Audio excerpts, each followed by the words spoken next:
you're on mute. I can't hear you.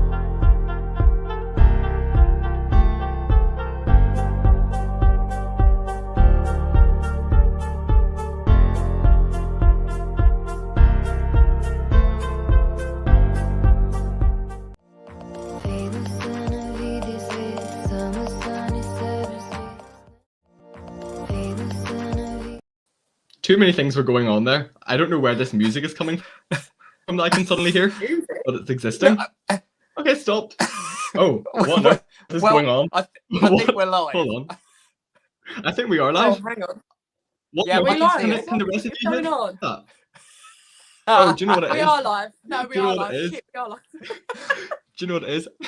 I have the stream up there to see the comments like on my other monitor, and there was an ad playing, and I was like, where is this music coming from? No, there was literally an ad. Anyway, hello everybody. Hi. That was the strangest experience Hello everyone. ever. I was like, there was too many things happening at once. Whew. But Just to clarify for everybody, just heard Laura going, I can't hear anyone. Are you on mute? Everyone's on mute. I can just hear Laura like her voice in my phone. Is it me? Is there a tech problem? What the fuck? Look, Catherine already approves. Look, put that on just for you, Catherine. Just for you. It is just for you, little cat, because I know we stand. So now you've appreciated it, I can take it off. There we go. There we go. Hello, everybody. People are joining. There are 14 people. Hello, welcome. Yeah, this was random. We planned this, definitely. This was really, really well planned. By us. No, totally planned. We thought it would be a good idea just to kind of come together and chat through the running order. I actually haven't chatted about it yet. So I was like, why not get some good friends on? We'll have a chat through all the songs through the running order and just have a great time. I was meant to do a video, but I've just been like, yeah. It's a busy We've been time. kind of flat out recently. So it is a really busy time. But we are here, and you are here too. Things are actually working, which is a positive. So yes, I mean, Laura, do you want to introduce yourself first? No, I mean, no joking, that was really fucking big-headed then. Well, my name's Laura, but on my channel I'm called Slavandic, but you just call me Laura. Oh, you're gonna get confused. And look, hello, look is there.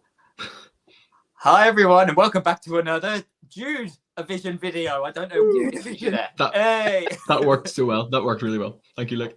Yeah, and in case you don't know, I'm Jude. I don't know why you'd be here if you don't know me, but thank you for joining. We have 36 people. It's more than I expected. We're actually doing stuff. This is fun. This is also my first time hosting like a multiple people thing. It's usually one-on-one, so I'm like, what's going on? I did not prepare for this. But no, it's so nice to be here. So nice to see you all here. And yeah, we're just going to chat through the running order, tell you what we think about kind of all the songs and where they're lying, and songs that we think will benefit, songs you think maybe won't benefit, but also hear what you have to say, see what you think about, death spots and bonus spots for certain countries. And so I'm going to flash up the semi-final one running order now. Things go so well. And just to have a quick run through, we all have our own versions, and we're just going to chat through the running order in order. So we're opening the entire Eurovision with Norway. What do we think? I want to be polite. Ladies first. Ladies first. Are you sure?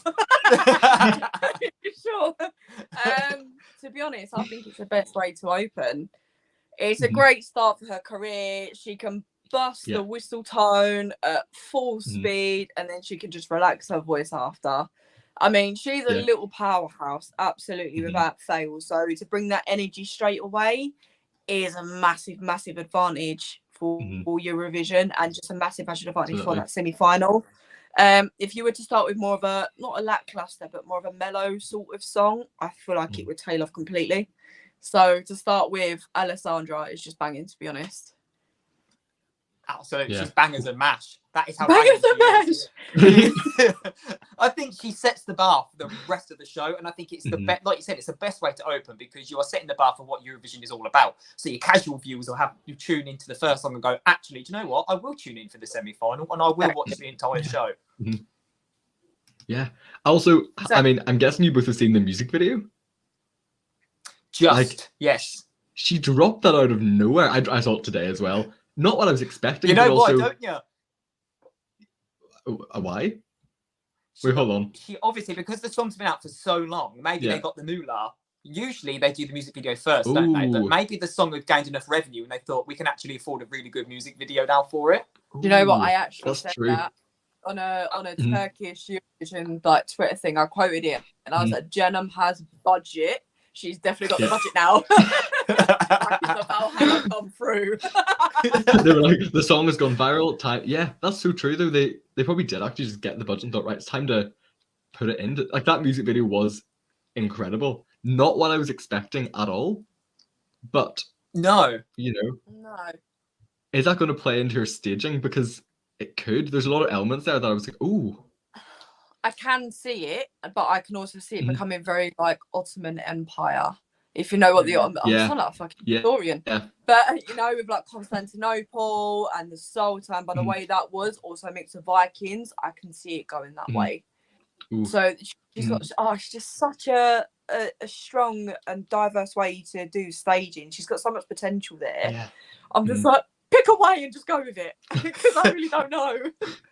I'm excited to see. Go on, look. Yeah, Kevin's comment is here. What you've just did you pin his comment? And he said it's a good idea to have a music video with a different storyline, which is a really good idea because obviously it keeps it fresh for Euro fans. So when casual listener was to see the staging of this kind of what she already has, what we're used to, it's great. And then for fans, this is like an extra bonus, isn't it? And it just gives us another love for it. Yeah. Also, this is strange, but the music video kind of reminded me of Latvia's song and that music video. Is that just me? Kind of, the bit with like everyone's got things with their eyes and they'll like open up. Is that just me? Like the whole vibe of Latvia's music video where all the people are like all the people are doing the same thing. All the people are kind of no, I know what you mean. Yeah, do you know what I mean? That part. I was like, am I watching Latvia's? I thought you meant the whole like first segment. I was like... The first segment I was like, Georgia. I was like, is this Erie again? That bit with like her in the that kind of comedy thing. Come back for about 50 times over if it was Erie. I know, but Norway opening. I mean, what hasn't been said? It's a great way to open the show. I'm interested to see if there's going to be a big prop involved, because opening the show. They have. I mean, do they have the time to take that off before Malta? I'm not sure, but we'll see. They might have a similar prop, so they have just about enough time so they can time it. Yeah. Also, you've got to remember, we will see postcards from each country. Yeah. Within you've that got time. Like kind of minute and 30 seconds. They literally, I think they go into like gym training. Do you know what I mean, for rehearsals, just to be there and back, there and back, there and back, there and back. So you can, but I don't know. Would have to see, but I'm hoping it's big. There's so many logistics going on. Why can't they just reuse and recycle? Just use the same prop for every song in a different way. Someone will come up with that rule at some point. Someone will be like, right, okay. I'm a bit of a recycle king in my house. Don't worry. Save the planet. Save the turtles. Cost of living. But Norway, qualify or not qualify? What do we think? Qualify 100%. Yeah.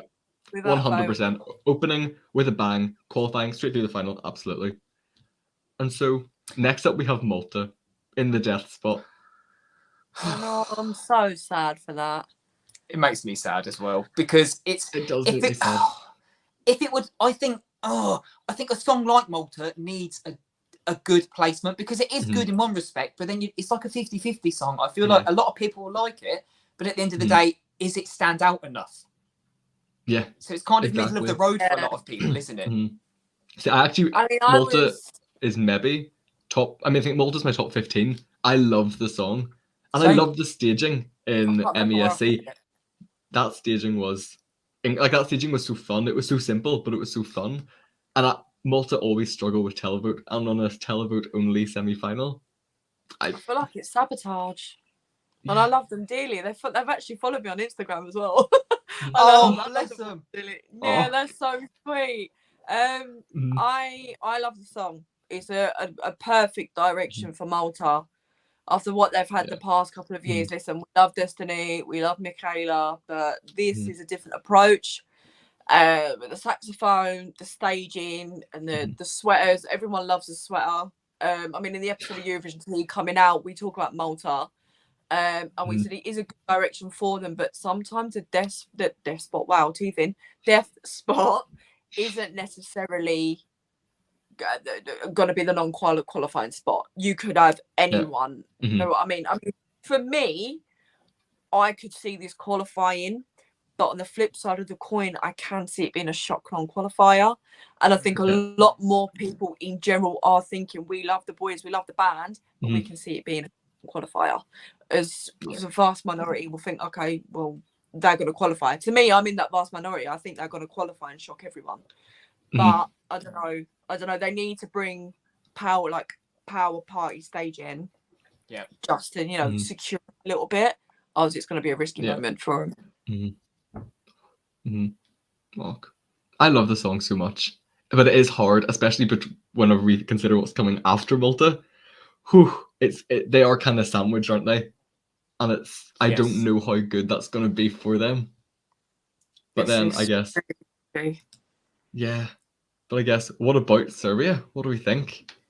My brother. Bravo, Serbia! I think that was playing on the lotus petal. He's literally laying on the lotus petal. He, because there's someone from Serbia that messaged me.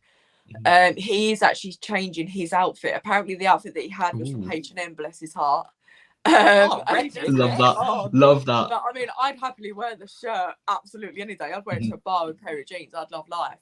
But I think he's trying to make it so he fits in with the staging a bit more. But obviously, with Eurovision, you because it was in a studio, you didn't have what was meant to be there for the staging. Like it lacked the smokes that you could have. You only had it with the oxygen of the game players or like the anime players, what you were trying to portray. So yeah, I think it was missing some bits, but obviously where it's going to be on that stage now, it's going to be a massive difference completely. So you're going to have the smokes there, hopefully not as much so we can see him. Bless him.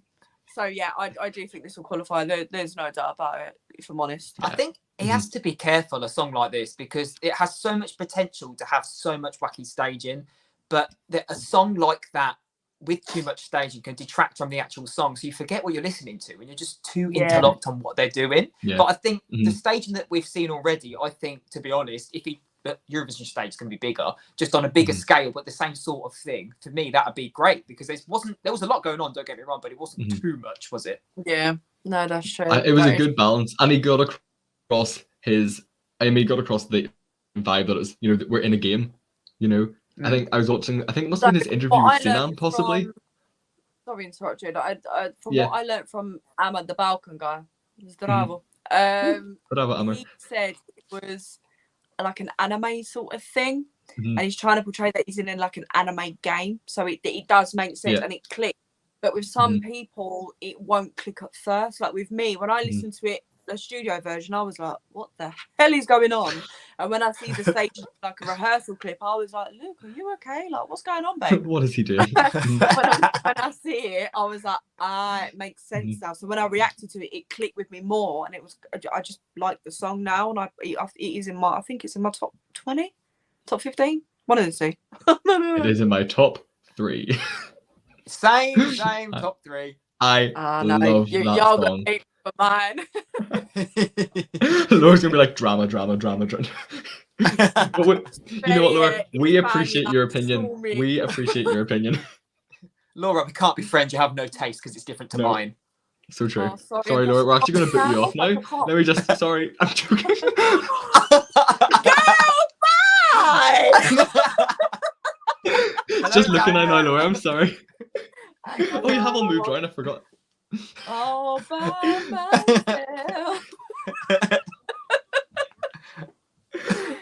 my top 3 is completely different. You've got Sweden, Spain, and Finland. So that's a solid top 3. I approve. And they keep I'm just going to be in your comment section being like, your opinion is different to mine. Invalid. Oh, Lord. Imagine I had that. Oh, Jesus. I've had so many of that. I don't agree with this, and I don't agree with that. I'm like, good. And but the thing is, guys, let's not forget, we celebrate diversity. We appreciate different opinions. That's why it's a competition and not the Eurovision song list. It's a competition. So welcome with your opinions. We appreciate it. Exactly. Just don't hate the artists. Poor San Marino. don't hate the people who spreading their opinions. That's what it's all about. Spread the love, spread the joy. How many slogans can I get in here from all aboard? All aboard. No, you're right. I mean, don't get me wrong. I do welcome everyone's opinion on my channel. I do. And I'm like, look, you can... And I even said it in my top 37. You are more than welcome. My channel is an open space for you to discuss. It's okay for you to, you know, have a laugh. But don't come for me and don't come for people when you don't have the same opinion. Every single person is different. If you have the same taste, great. If you don't appreciate that and be like, well, if that was my top 3, I would actually put this instead because of so and so and blah, blah, blah. Not, I don't like that. You're going to get unfollowed. You're going to get blocked. You're a nasty bitch. There's no need for it. And I do feel like there are some sort of fans, and I'm not hating. I'm not portraying anything, but there are some sort of fans that are like that. It's either one way or no way, and that's not okay. Do you know what I mean? Do you know what comments I absolutely love? If I've ranked a song kind of low and then someone comments being like, I really like this song because this, I'm like, yes, as you should. I may not like insert song here, but you do, and that is good. And it's whenever someone comments that, being like showing that they love the song and not criticizing you, because I may not like the song and that's fine. But if you do, then tell me that. I love to hear that. Those are my favorite kind of comments. I'm like, yes, this is great. Especially actually Azerbaijan this year. I've seen so many people being like, I love the song from Azerbaijan. And I'm like, great. Because that's what you've told me. And they're like, I love the kind of Beatles vibe it gives off. I'm like, yes, I love that. I don't really like the song, but you do, and you told me why. And that's what's nice. It opens your horizons. It broadens your horizons. So like you said, someone will say something, then you go, oh my God, I love the Beatles. Actually, I find a new whole love for this song. And it is great. Yeah. Yeah, I love that. It's go by what people say. Sometimes it can click with you, sometimes it can't. Sometimes you can just have a discussion.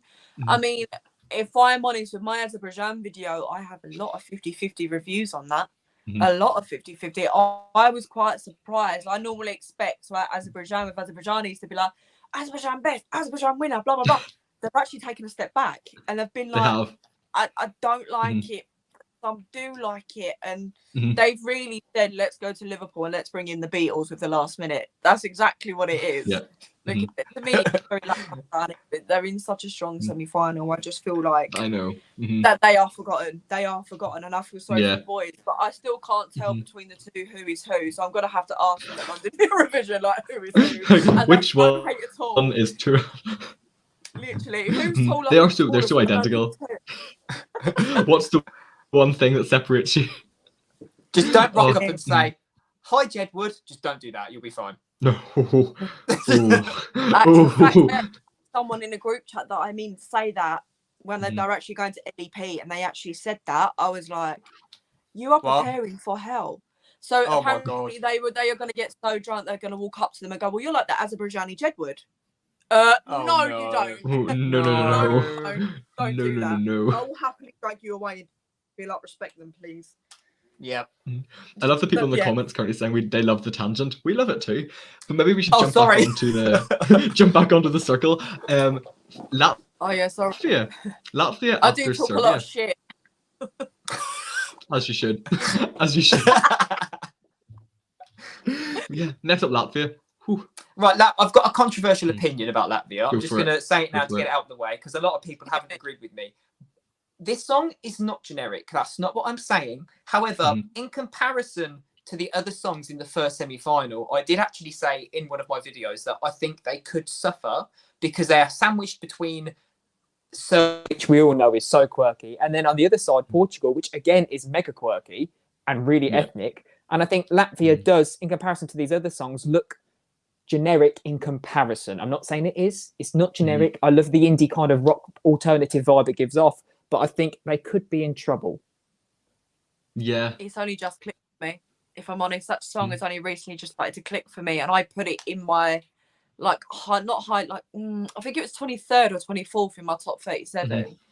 I feel to move it higher now because it's just started to click with me. But to start with, in my initial video, I was like, well, this is a choice because I didn't get the concept. But now I've seen the video, I'm like, that makes sense. So I'm warming up to it. Like I'll happily stand with a drink in my hand and sing about a lullaby. Absolutely. But I'm going to push the boat out here. Do you think because they're in between Serbia and Portugal, are they in another death spot? I think they might Strong be. songs. Let's play devil's advocate and let's flip it on its head. Let's say that you've got these two quirky songs either side. It might actually be quite nice to have a song that is a bit more normal and a bit more mainstream, that people will say, oh, do you know what? I actually like that one. The rest are a little bit too strange and out of the box for me, for your casual Very true. listener. It gives you that breathing space if I can take a moment and then go to other style. Yeah, that does make sense. And we know that Latvia, like, they're gonna do a perfect show. We know they can sing. That song is difficult to sing, but they can do it. They're a band. They work together so well, and it's just, you know, bring that onto a Eurovision stage. So it's going to be great. I just feel like they're so in there at this point. Like, we're on song number 4, and okay, yes, the rest of the first half is, you know, it could be a little bit different, you know, but then when you get to the second half, it's like powerhouse, powerhouse, powerhouse, powerhouse. And I don't know if the songs in the first half are going to be forgotten about by the time we get to the end of Finland. Like, it's a long journey to come from Latvia. Thing is, I don't know how they've done this running order this year, because in my eyes, you've gone from like powerhouse breather, powerhouse breather, powerhouse breather, but I just feel like if you go to powerhouse, powerhouse, you're gonna literally forget most of the songs, and you're gonna be like drowned out, and you're gonna be like, well, oh my god, what's the next one? Like, I need a minute. It's gonna be whiplash. With Latvia, I feel like they've thought about this carefully, but they've thought about it in a way that if there's too many powerhouses, you're going to burn out. And that's the only thing that lets this running order down.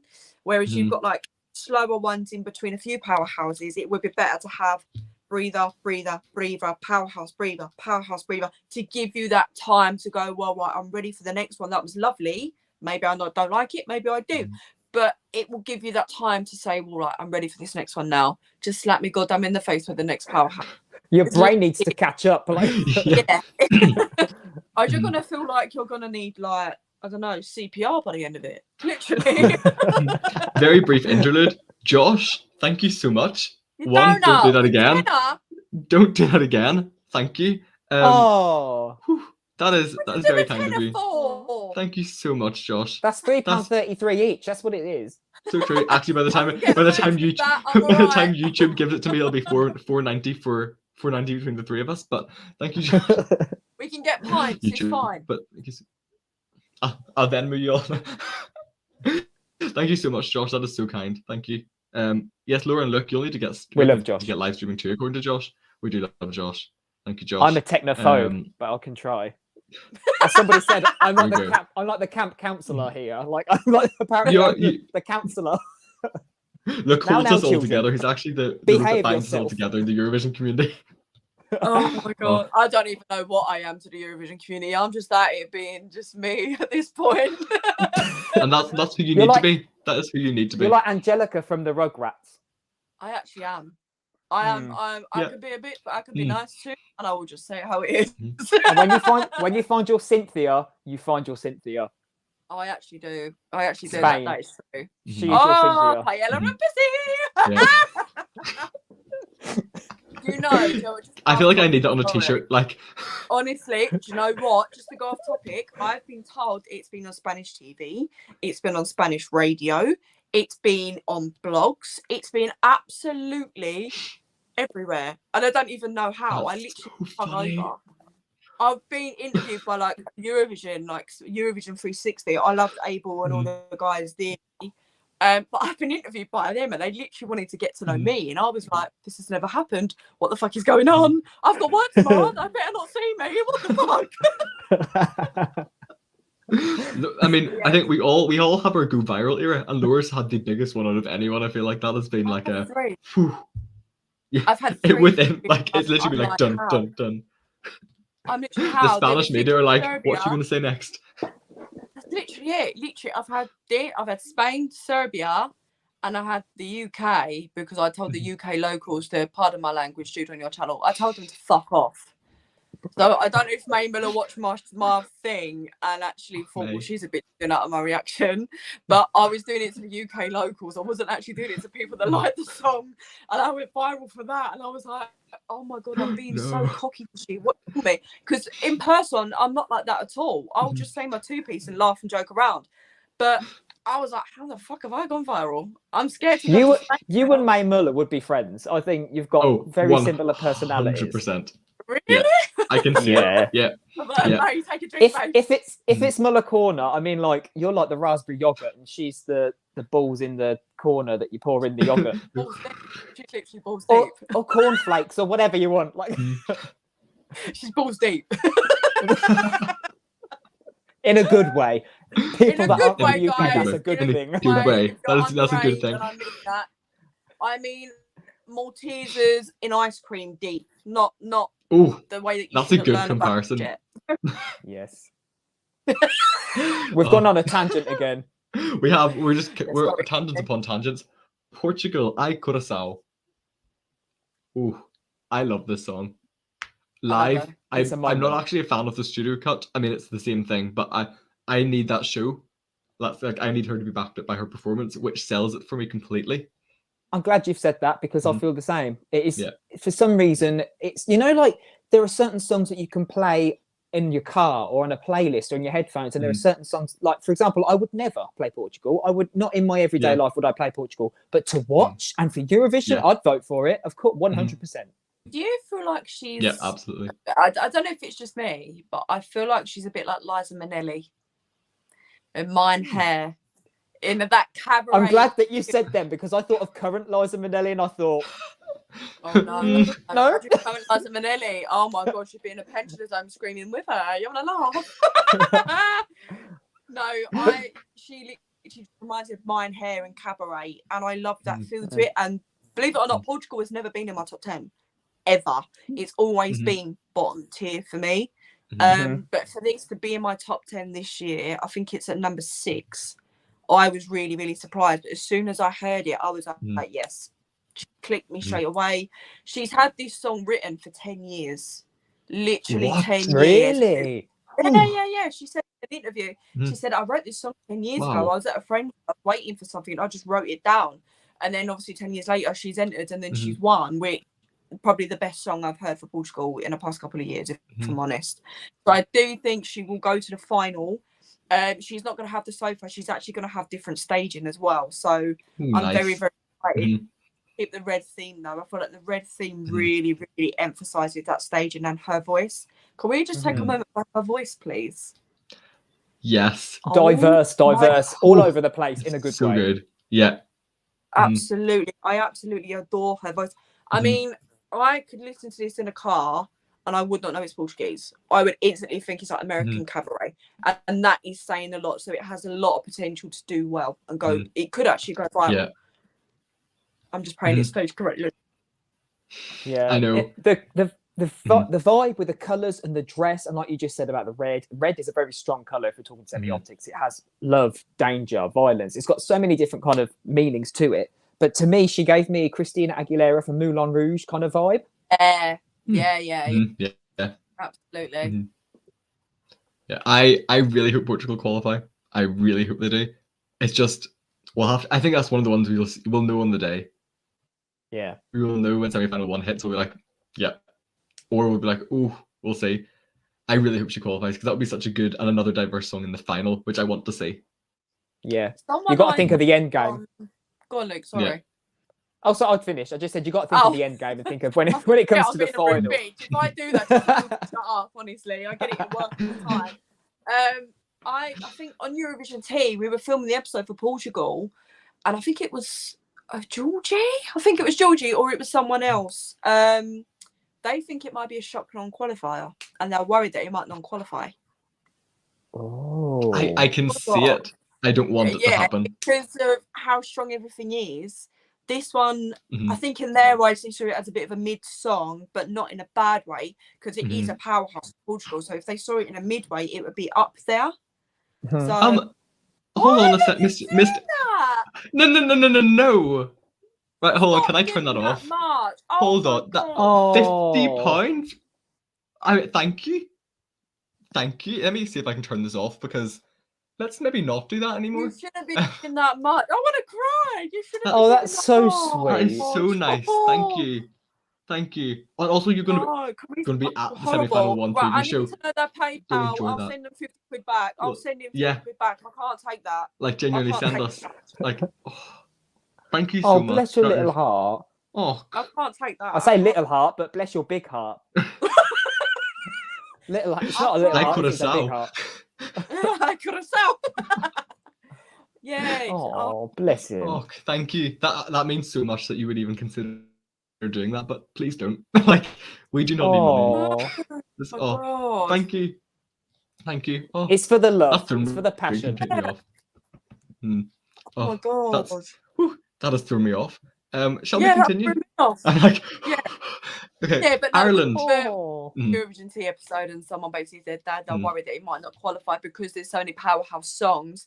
This is a powerhouse, but it Mm. might just get like not forgotten, but backfired a little bit.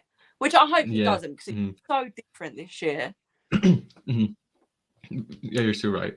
Okay. But I think On what to it does Ireland. have going. Oh, Oh, I'm continue, so Luke. sorry. This relates to what you're No, going to go, say. go for it. I think where it sits in the running order, though, with Latvia before and Ireland afterwards, I think Mhm. it can be seen that Latvia and Ireland are quite similar, only in the sense that Yeah. aesthetically, like you look at the bands, they're quite Mhm. alternative. So maybe Portugal might stand a chance in that respect. It gives them a bit of Yeah. an advantage. It does. And I don't mean It kind of has a way, Ireland, that kind of like vibe-wise. Yeah. an advantage. Yeah. Yeah. Um, Right. Ireland, as the token Irish guy, I will say that Ireland's song, you could hear that on the radio in Ireland every day. However, oh, Really? it's like that. Like I They're can quite imagine big, hearing that on the actually, radio. They are reasonably big. They've also got a lot of celebrity backing. I don't think they have public backing though. I think Oh. that's the issue for them. I Like- will and I will hold my hands up. In Eurovision Tea episode, Mm. I was very harsh towards them. I think that was just my anxiety kicking in, and I Mm. was very harsh towards them in my reaction initially. I did not mean it. I will hold my hands up now and apologise to Wild Youth. I did not mean it about them. I meant it about the song. It's exactly the same as Mhm. San Marino in that situation. You cannot like the song, but you don't come for them. Yeah. I, in no way, shape, or form, wanted to go for them personally, and I Mm-hmm. didn't at all. It's the fact that I don't particularly like the song because I feel like it's all right. I said it was a shit Coldplay, which I do massively regret, but it does have Coldplay quantities, Mhm. and I just see it being drowned out, and obviously watching it on the live stream for BCN, the Barcelona pre-party. I feel like I know they had a tech issue, and I do know they had a tech issue, but I don't feel like it done it much justice for that. So I'm Mhm. just scared for them that they won't qualify based on the fact that the song is just very standalone-ish in its own little world, if that makes sense. But I in no way, shape, or form wanted to offend Wild Youth if they've seen my video or anything that includes me. I did not want to offend them in any way, shape, or form. I don't mean that, and I will happily go up and apologise to them at London Eurovision as well. I'll go and buy them a round of drinks if I have to, just to make up for the bastard that I was. You're going to be out of I'll say pocket, my- love. I already am. Not after I send you the 50 lower. You'll be fine. It'll probably cost that for two of them, though, in London. It's true. Literally. Look, what do you think about Ireland's song? And I it's just also find positioning. I think positioning, let me just go back and check. I feel like, seeing that we've got, again, like Laura said earlier, it's quirky breather. And this is the breather in that situation. I think they're in trouble just because Croatia is so out of the box and so wild that they will fall at the wayside a little bit. Don't get me wrong, it's a good song in its own right. It just doesn't scream Eurovision to me. It's more radio friendly than Eurovision. Yeah. It's more getting really in is. the top 10 parts. Yeah. It kind of reminds me of Nicky Byrne a few years ago, but like Nicky a more Byrne! up-to-date version. Nicky Byrne. Burn! Sorry, James. No Oh, clue. was that an accent? Did she just try and do an accent? For Nikki. Is that what? Absolutely. Oh, I didn't even twig. No, because it's my accent. I just said Nicky Byrne, Nicky Byrne. So this comment from Friola D: wild youth can't compete with the wild olds of Croatia. I can't say anything. I cannot. I'm not in a position to say anything right now. That is funny. That is funny though. That is funny. I mean, I think anyone coming before Croatia was going to be drowned out by Croatia, because Croatia is going to be something. And however, I could see Croatia. Right, this is where my brain is currently. Croatia is either going to qualify with like a landslide everything, or it's going to be shot non-qualifier. It's either going to be way up there or 11th. See, from Eurovision Teya, I'm not really in a position to say anything, because the message doesn't rub me up the right way, but the production is very, very clever. And I should have said that better in Eurovision Teya. I'm thinking back now, I'm like, shit. But I didn't understand it until some Croats actually messaged me and was like, well, this is this. And it's about certain people and dictatorship that are in the world today that we don't particularly like. It didn't really rub me up the wrong way. Thank you for putting in a YouTube copyright neutral way. Literally. YouTube's not coming for this stream. No, I literally can also see it qualifying but getting a lot of boos, which I don't think will be fair free. I can see that, because if you're going to be in that arena and you know that message, there are going to be some people that are like, fuck this, fuck that, blah, blah, blah. They're not going to like it as much. They're going to be there for the production more than they are the song. But they're trying to go down a route. I don't know if you can see it in the same way, but there's memorable and then there's getting a message across. They're trying to go down the memorable route with a very strong message that can also be deemed in the wrong way. And that's nothing against Length Free. I'm sure they're lovely guys away from the band and doing what they need to do. But if you want it to be memorable, come across with a stronger message that does mean it in a good way, and not being Mama kupi la trattura, Mum, I'm going to buy a tractor, Mum, I'm going to and then I'm going to go to war. So just, I mean, there's two sides of this coin, where you're going to, well, this can either get booed and qualified by the skin of its teeth, or not qualify it, and miraculously it can be sunshine and rainbows. But to me personally, it just doesn't rub me up the right way, and I did have it bottom in my top 37. And if any Croats watch this, please understand that, and I don't mean this from a horrible place, and I mean, as Jude and Luke will also say, they don't mean it from a bad place if they don't like it, or if they do like it. It's just how we portray it personally, and we really don't mean it at all. From a song standpoint, the message is not clear unless you know the message. I think that's like, when I watched it, I was like, I don't get this, and then I was like, you get parts as you go through, and then you're like, oh no, I fully understand it now after kind of sitting with it for a while. I don't like the song though. Like, I don't like the actual just song part of it, and that's why I'm not, that's why I'm not the biggest fan of it. They are great. The fact that they're doing something sort of the box is incredible. I'm never going to listen to that song, and I know people absolutely love the song. Like Nush is sitting there singing it in her house, and I love that for her. But I just don't like the song. It's not a song that I'm going to listen to or really want to listen to. So that's But the problem I have with it is that the staging is so ambiguous. Is that if it was a bit more clear and it was a bit more obvious for example, we've all reacted to it. We've all gone off of the first basis for face value. We don't know Croatian, and it would be wrong of us really to translate the lyrics before we watch it, because a casual viewer is not going to do that, as they're going to watch it on the stage. So to see, I think, and again, this is not meant in a personal way, but when I first watched it, I looked and I was like, they look like the Beatles, Sgt. Pepper's. I'm like, Uncle Fester's got a couple of rockets, and I didn't understand it. That's what I thought. I didn't understand it at all. And the problem is, who is going to look into that on the night? When you see it on TV, who's going to then go, oh, let me just quickly see what this means? Like, they're not. They're going to look at it on face value and go, oh, that's good because they like the da da da da da da da da or whatever.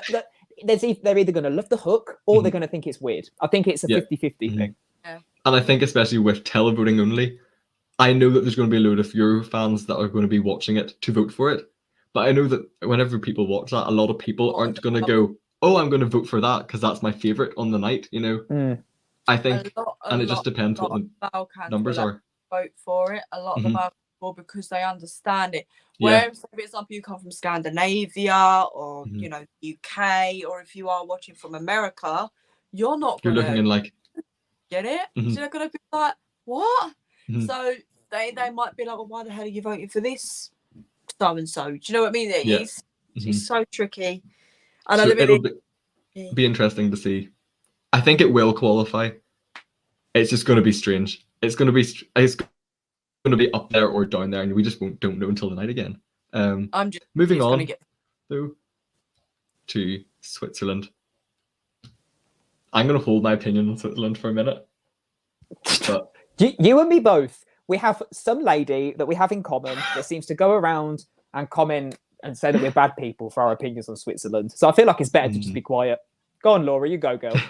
I have no idea what about, but I can guarantee if she comes for me, mate, everyone knows do not come for me. Listen, it's a good song. And he, you know, he's 21. He's essentially still a baby in the industry. I just think it will be a shock non-qualifier if Sasha Jean-Baptiste doesn't stage it correctly. And that's nothing against her. That's nothing against Remo. The piano doesn't really get me until it picks up a bit more. And the middle part of the song sounds like a movie track. So that instantly got me. I was like, where are you taking me, Remo? Yeah. Where are we going with this? And you can see that in my initial reaction. I'm like, his vocal ability, you can see has a lot of potential. I just hope he has a massive water gun and can spray the audience. That's exactly what I want. He'll be like, shower me. But yeah, I mean, I just don't know. I can see it as a shock non-qualifier, but yeah. It's kind of like along the way. It's like the closing number to the stage show that Croatia have just given us, with like the two messages that both songs are portraying. It's kind of, I like how thematically it kind of runs quite nicely. Mm-hmm. Yeah. Well, I didn't even think about that because, yeah. Yeah. And the thing is, there's not going to be a break between them because the break will probably be slightly earlier. So they will just run straight through each other. How and many that's are there? There's there's 2 breaks, isn't? So there's 15 songs and there's 2 breaks. You're gonna have to have a break between Moldova and Sweden to get the big old tank off. Yeah. That's if you can get and it. I think I know. And I think one break will be between Moldova and Sweden, and I think the other one will be between Portugal and Ireland. You know what I was just thinking that? That's where I feel like they've put the running order there so that they can move on. I feel like Mimi Cat will have a big prop that they'll have to wheel on and off, and Ireland will be wheeling the band on and off. So that's kind of my thinking there. So Croatia's going to roll straight into Switzerland. Now the thing is, even though this person has been commenting, I absolutely adore Switzerland's song. Okay. It is in my top 10. I don't know where the comment came from, but you know, people have opinions. I love it. People thought I think people thought that I was making my opinion up about that song. And I actually didn't like it. No, I loved that song. Like from the snippets he released on his Instagram page, I was like, give me the rest of the song. I was literally the same. I do like the song. I'm just I don't know. I don't think it's going to qualify. I think it needs juries to qualify. I don't think it'll get the televote support. It's currently Remo is currently my number 8 in position 8 too. You know, it's meant to be, but I don't think qualification is on the horizon for Switzerland this year. I think low 20s for me. I can't actually remember. I think. What about you, Luke?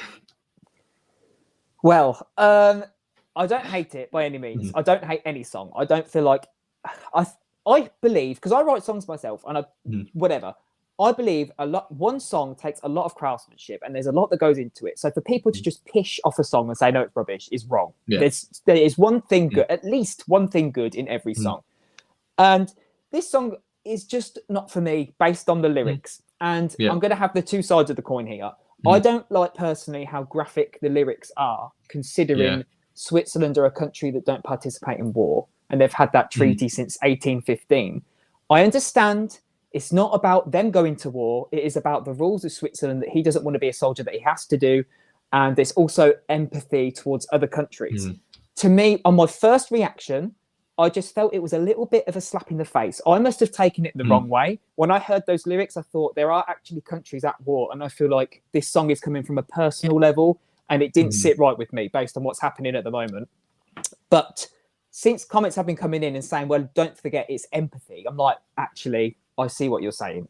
This is what I mean about the comments and people educating us, because I understand now with people saying that it's empathy towards the countries that are at war and what's going on in the world. I'm like, do you know what? Actually, I didn't look at it like that. My first initial reaction was, how can they sing so graphically about body bags and real blood, and it's Switzerland? And I was a bit like, oh, hun. When I heard body bag, I mean, during COVID, I used to work as a volunteer in a morgue.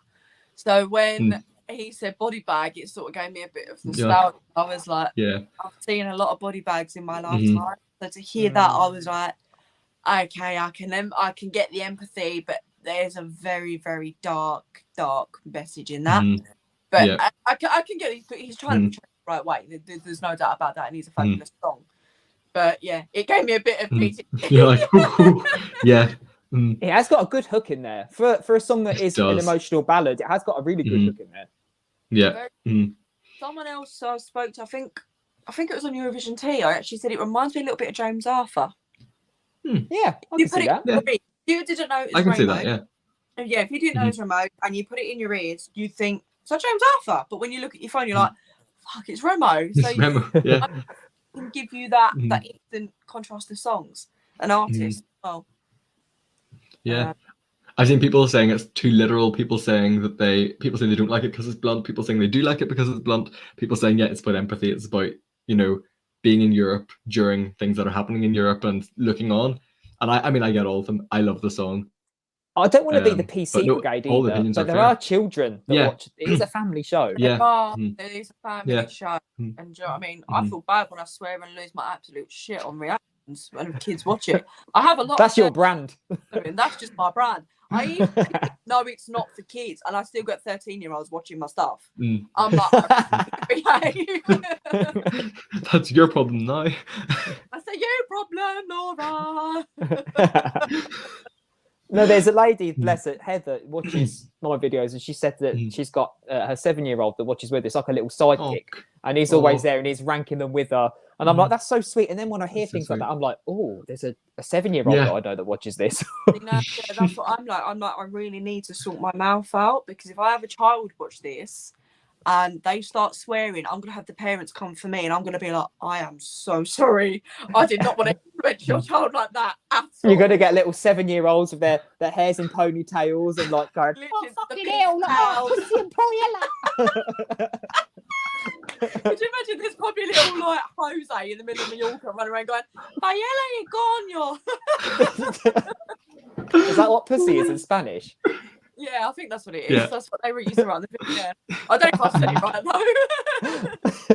though. Whenever people are like, say this in your live stream, I'm like, let me just Google Translate real quick just in case. I've had that happen and you're like, let me check. Okay, next up, after Watergun, we have Israel with Unicorn. I love her. I was going to say, I know you love that song, Laura. Actually, I haven't. I don't think I've seen your reaction video. Look for this one. Oh my god, it's like phone, but on your head. Is that right? Oh, Luke. Hang on. Is it like this? Right. It is. Yeah. So you got a phone, yeah? Yeah. Go like that. Oh my god. I knew it was this, but I never did the correlation of mobile phone. Phones for you, for less, phones for you. Oh my god, you remember that? Every single person from the UK has just been like flashbacks. So I'm going to think of phones for you now when she's doing this. Like, oh my god. It's going to be phones for you, phones for you. Stand here like a phones for you. Oh, she's a legend. Oh, to be honest, I can see this qualifying. This is qualifying regardless. She is a little bloody powerhouse. Yeah. Her figure is stunning. I need to go to the gym a bit more to get a figure like that. Jesus Christ. Her voice is phenomenal. I just want the staging to be not perfect, but done correctly. And I want a fucking unicorn on there because I love unicorns. I was close to getting a unicorn tattoo when drunk in Greece last year. So I'm going to do that this year. But no, I just love her. I just love this song. I can really get into it. I know some people say that, you know, it's like 5-6 other songs in one. I can't see it. I can see it with my choreographical dancer here. I think it sort of simmers and goes into another element of that song instead of going from orchestral to dance to this to that to a build. I see it in a different way. So for her to bring that out, I'm hoping that, you know, she does the upside down thing as well. So I can see this qualifying. I can see this doing really, really well for Israel, apart from Mr. MBD last year, who, let's not. I actually really liked it last year. I did, but I know you did. Yeah, I wasn't a fan, but I know you guys I did. lost my shit to that song last year. I lost my mind to that song. I wanted to Hurricane Katrina absolutely everywhere. But I didn't like his attitude. That was it. That was the put me off him a little bit. I think Noah's a lot more, you know, Classy. She's classy, She's bougie. big. Probably the best. She's big as well in Israel. She is massive. Like, She's huge. oh, I love her other songs as well. Like, yeah. I think I reacted in the summer last year, and I literally just got so many views. They were like, "Listen to this, listen to this." I was listening. I was like, "Where have you been all my life?" Like, the voice on you. Like, oh my god. Look, what do you think about this song? I actually don't know at all. I haven't watched your video on that yet. So, I was one of those people that said it was like 6 songs in one, and the first listen, I couldn't get to grips with it. Like, there were parts that I loved, and then I was like there were certain bits I didn't get. At first, I found it very cringy to sing the word unicorn. You know, like when you got a song, you sing along in your car or your headphones. Yeah. I'm going, "Sounding like a unicorn," and when I was like, "Oh, I get that too." I was like, "I can't sing that." Not that it's bad to sing, but it's just it felt weird. It reminded me of, I don't know if you guys will remember, Girls Aloud Biology. That song is like, that's like 6 songs in one, and the flow is very much like Unicorn, where the sense that you think you're going down one route and then all of a sudden, but I soon got used to that, and I'm so getting used to this so quickly. First reactions, I feel like audience at home again might be a bit like, is this a different song? Have they moved on to the next one? But when they've got their head around it, when it comes into the femina, I think then they'll be like, "Oh, I like this now." I think that's when it's going to drop for them. I can't say that word. I still can't do it. Phenomenal. Phenomenal. It's easier to sing feminine and then al. Feminine al. Which is the second part of the song. It is the second part of it. It's going to be feminine. If you know someone called Al who's slightly feminine, then just think of Al. One of my close friends is called Alex, so yeah. There you go. Feminine Al. Feminine Al. Sorted. You watch, I will say this correctly when drunk at LEP. I'll just be like, feminine, and Al, and I will actually go both of me. We'll all be like, "She said it." Hang on, I need some more signal. I've got no signal. I'm going to be like this. Someone said, can we give them a collective top 10 at the end? That requires us getting past the next 20 odd songs. So maybe we should do that. Moldova. Daddy.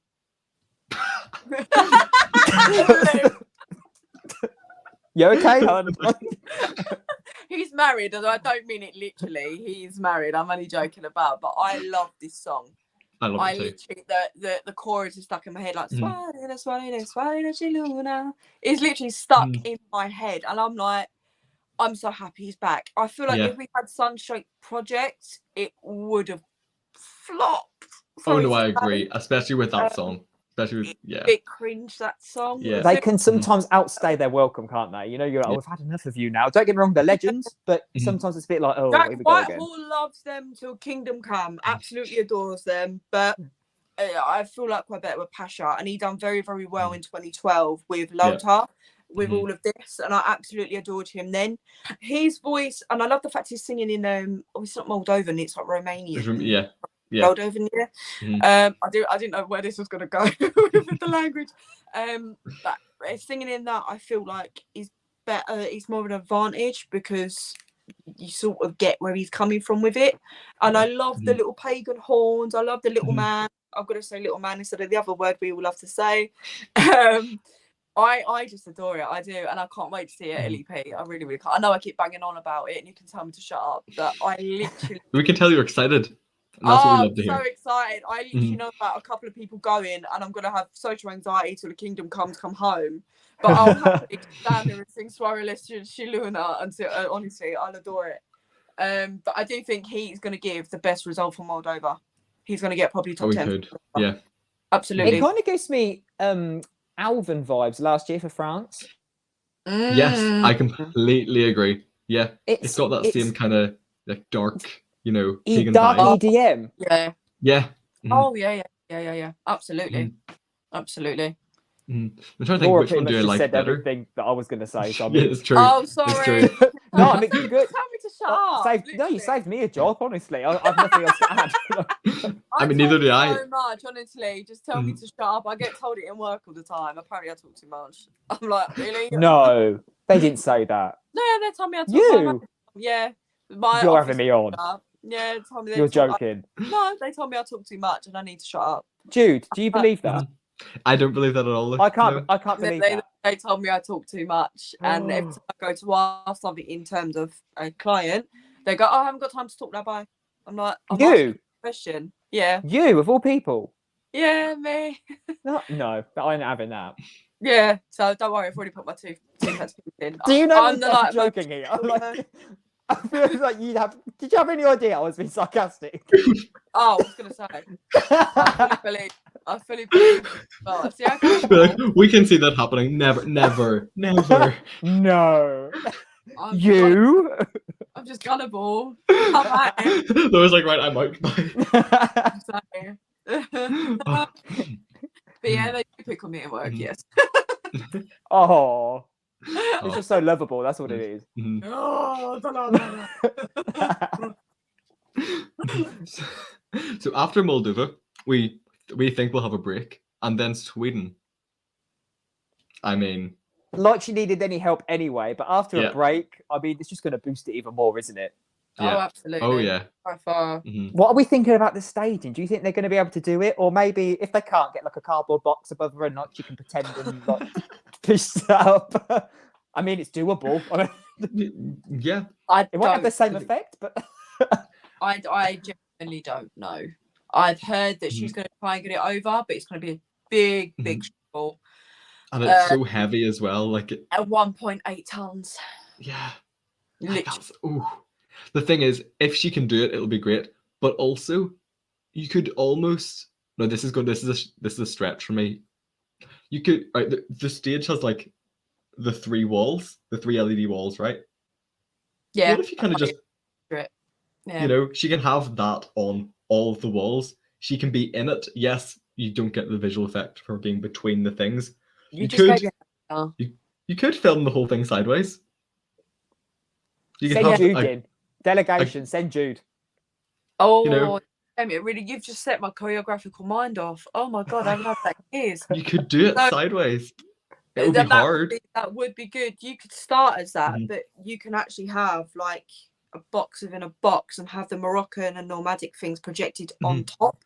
So it gives that euphoric feel. So it still emphasizes what she won, but at the same time, you've got a tattoo as well. And it still gives that emphasis around it. Mhm. Oh my God, I feel like I'm back on stage, man. Yeah. There's so much you can do with that song that I think if they can't get that staging element over, it's not game over. They can do something incredible. Like, to come up with that. I reckon isn't. I just love you the know, ring. I love the for Yeah. donkeys. I could cry at the woman like I did, literally. So I Kevin, strap her upside down from the ceiling and we're good. I mean, she's not the exorcist. Fucking hell. make That's her like fly. That's like a bat, isn't it? Upside down, like a cocoon. Yeah. I am Batlerine. Like you've heard of Batman? I'm Batlerine. Batlerine. No, mean- battery. Oh, she's an icon. Oh, it's not this. Imagine Loreen with the broken sun. I'm out. The UK staging is going to work. It's fine. We'll be fine. I mean, there's no doubt she's qualifying. There is no doubt. I mean, it's a given. I would be voting for like. I feel like for some reason I feel like second. I feel like I think it's going to be a second. John Lundvik moment. Do you think so? Yeah, I think she'll. it'll be that moment where she's in the split screen, but I don't think she'll win. I think she'll be in the split screen and not win, but I think second. I do think I would love her to win again, because that would be such a legacy for Loreen and also for Eurovision. Because like I've been talking to people like, oh yeah, sweet, you know the song Euphoria by Loreen? They're like, oh yeah, I know that one. Like she's back, and they're like, no way! Like people know that song.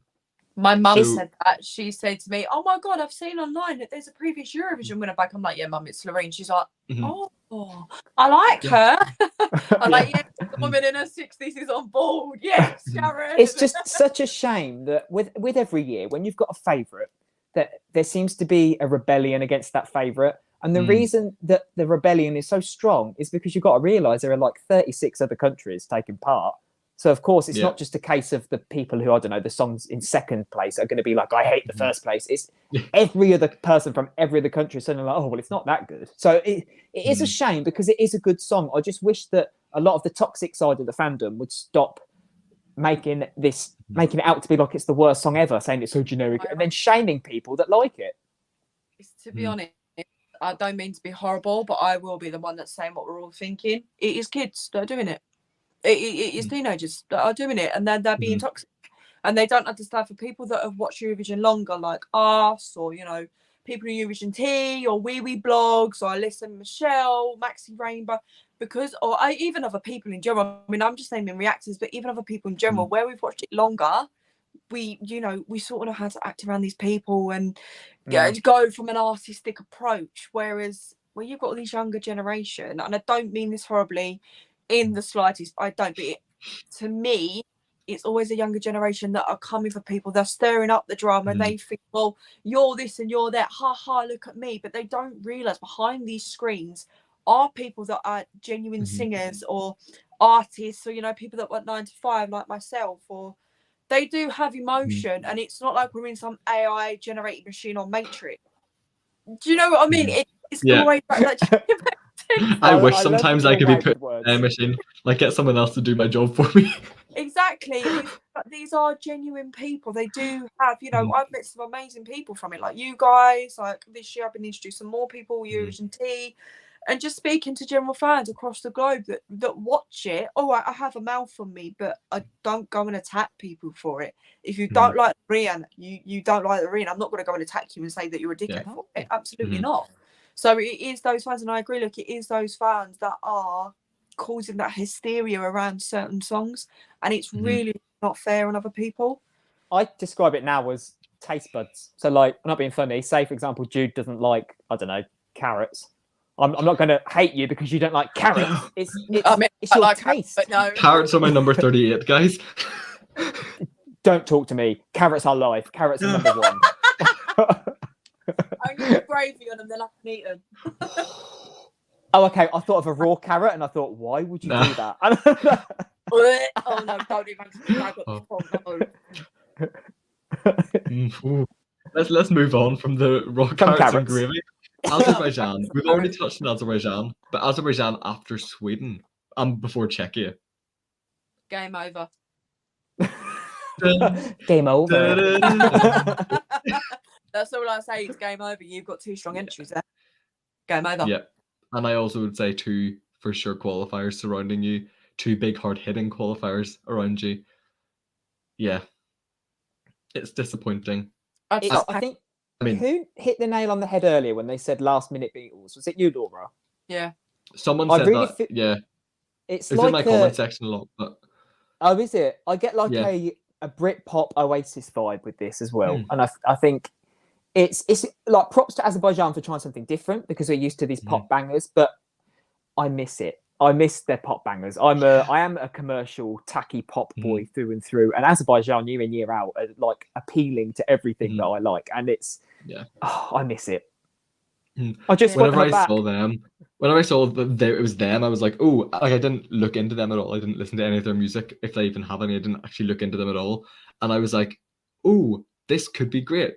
Like they could have. I was kind of thinking, kind of like EDM banger vibe. I was like, this could be that kind of thing. Obviously, you get your hopes up. You kind of think things, and then it doesn't line up. They've got a great song, but when we think back to Azerbaijan last year, who got 0 televote points, and 108 jury points. When you think about this year, yes, I think there's more appeal this year for televoters, but I don't think they have the televote behind them. No, I know what you're saying. No 100%. Philip Kirkorov. There's no Philip Kirkorov to rig the votes, so you know, we all know he rigs votes. True. Yeah. Controversial opinions with Laura.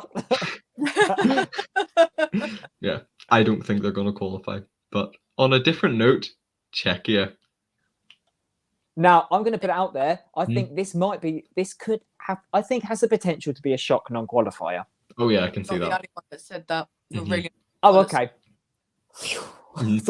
I think we've got an episode of Eurovision Teya, and someone does say it in there. Literally, there's quite a few people that say. Yeah, if Czechia are the last one to be announced as a qualifier, I might like actually have a heart attack. Like those, that'll be the like, yeah, I'll be sitting there like, it's like whenever Sebi qualified last in 2019, I was like, Did your heart start going? I feel like yeah, my I was heart like, is up my chest. yeah. You're sitting But there how like, nice is it the other way around when your faves get in and then you're like, well, I don't care now. Whoever can qualify. Like, That's literally me. That's literally me. Oh my god. but you sit there like this, all smug, like, yeah, go on then. like, Oh, my favourites are through. I feel like that's going to be when I go to semi-final 2. I'm going to be like, all my faces from like, yep, bye bitch, go on then, you can go now. Yeah. You're like, I don't care the rest. Even though we Oh. love them, that's beyond the point. We still love these people, but because Mhm. the people that you are vying for to get through, when they finally, it's like sigh of relief and you're like a different person. Yeah. I've heard a lot of people talking about Czechia, especially saying that they were really bad in their live performance. Now, I haven't seen any other live performance except for the one in the that studio in the Czech Republic. That was a horrific studio. I think people don't understand the fact that that studio is bad. The audio was bad for everyone. I mean, when you see that the fact that Czechia were going to pull out this year, and they didn't, and they scraped together what they could, and we have this incredible song. Czechia pulled out. A, I would have cried because I lived there for a couple of months years ago, and B, I would have righted. I would have literally put a GoFundMe together so we could get them to the Eurovision show. I adore the country, I adore the people, but so much so that I also adore the song as well. 5 languages in one song. That's never been done before. They've done a completely different approach, and absolutely hats off to them. And Czech in Eurovision for the first time ever. Literally, I adore it. I adore it. I mean, I really want to go back to Prague this year. I just love it. I just love it. Yeah. The only thing I'm a bit annoyed about is when people compare them live to what they haven't heard before. You cannot go by a studio that was very small, compact and hollow, because it also done Pan Rabbit dirty. You could not hear Pan Rabbit barely at all. And I spoke to Pan Rabbit when she watched my initial reaction of her song, and she essentially did feel the same way. And we all know Pan Rabbit's a fabulous artist, but when you're in a studio like that and it's so small, I don't know if you've both ever performed on a really small stage, you feel very, very like cramped. Is probably the best way to say it. So when that's in, you're trying to give it your all with literally scraping together what you've got. You really cannot go by what you've seen in the studio compared to what you're going to see on stage. A stage is bigger. A studio can be really small. A podcast studio can be a room.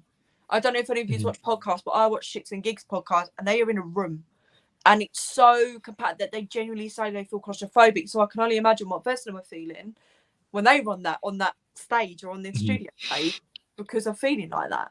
So I do see it qualifying. I do, hands down. I adore the song. I do adore this song, and I adore the girls. So I feel like Laurie should be like, mic drop, like, out. I said what I said. I'll be like, there we go. It's been done. Let's get that on repeat. Clip that one, please. Get that as a GIF. I want that as a reaction to what just drop. I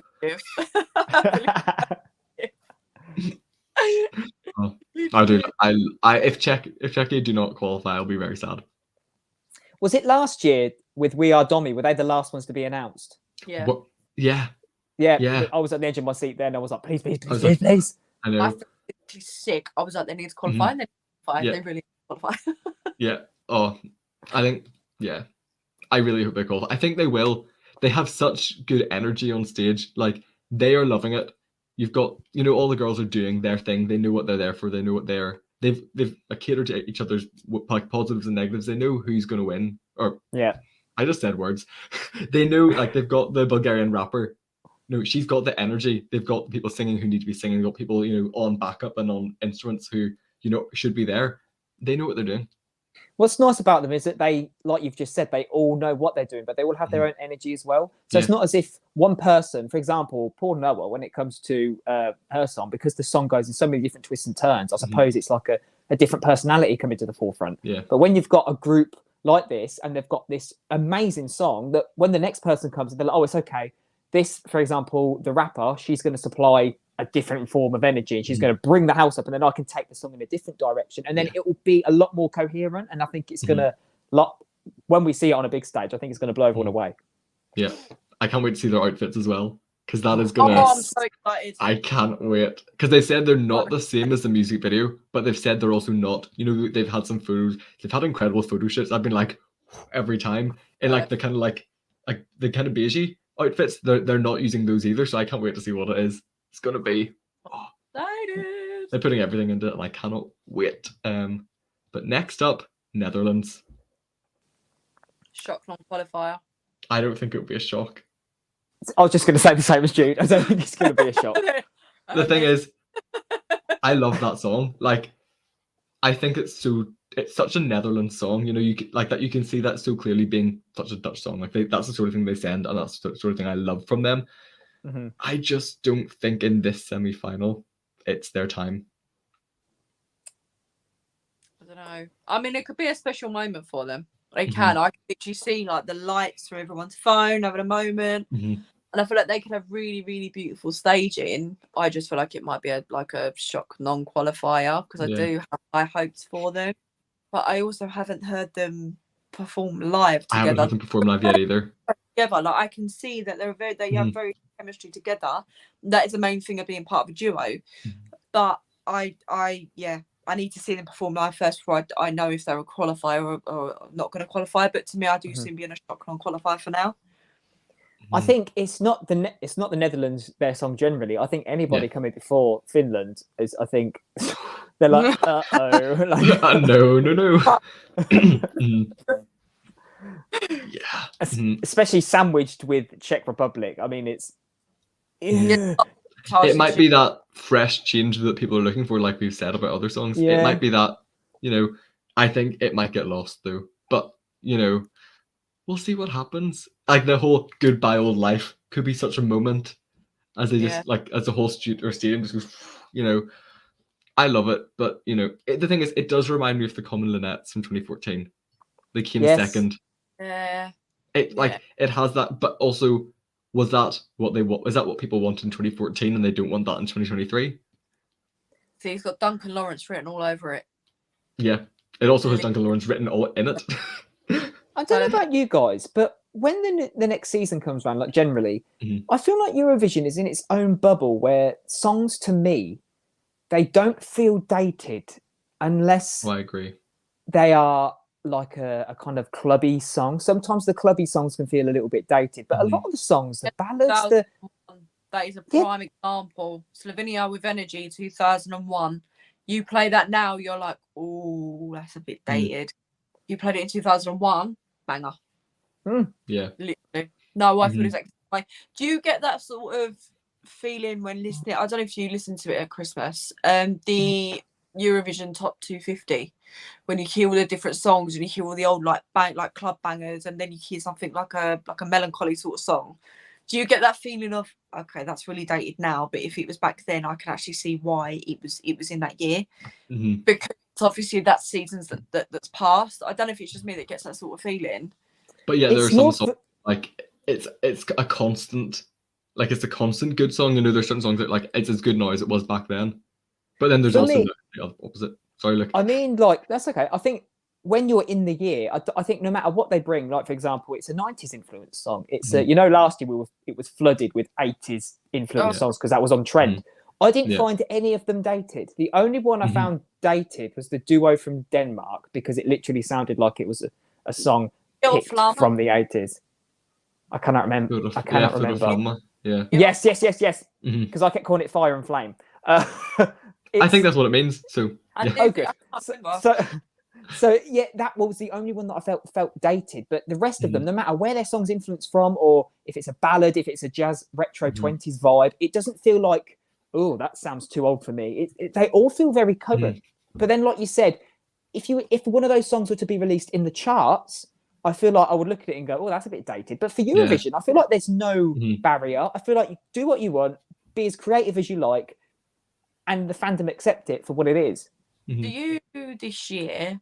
I know you said, Luke, there's heavy on the 80s. Do you feel this year's very rocky, like rock, heavy, and indie vibes?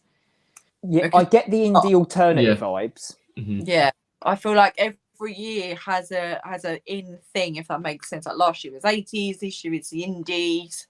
Next year could be, oh, God knows what. Do you know what I mean? Yeah, because we've had a lot of pop girlies one year as well. I think 20 something. We had a lot of girlies, and I was like, oh, I'm loving this. A lot of pop girlies. Like, there's barely any this year.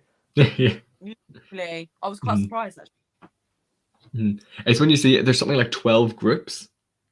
Like usually you get maybe 4 or 5. 12. I think that's the final number. It is mental. And I think that is a new record for it. Yeah, it's not a bad thing. It's good that, people are sending groups and wanting to send groups, but also it's weird how it all happens on the same year. Yeah, everyone just thought it at the same time. But also, I mean, it may just be me, but see if you've got a group of 4 or more people, they're often so much more polished than a lot of individuals because they're used to playing together. Yeah. So I think and that's they what we often will bring see this their year. Artistry and their vibe to the competition rather than going, oh, I've wrote a song. There you go. You can have this. Do you know what I mean? It feels more genuine and more artistry. Yeah.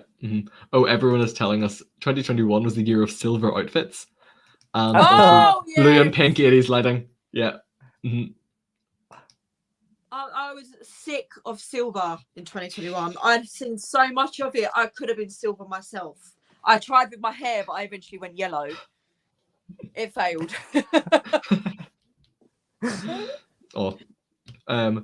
Shall we close out semi-final 1? We have been going for an hour and 15 minutes in semi-final 1. That's pretty good going. Yeah. Finland closing the show. It's me. Finland winner. It's one of In my first. Yeah.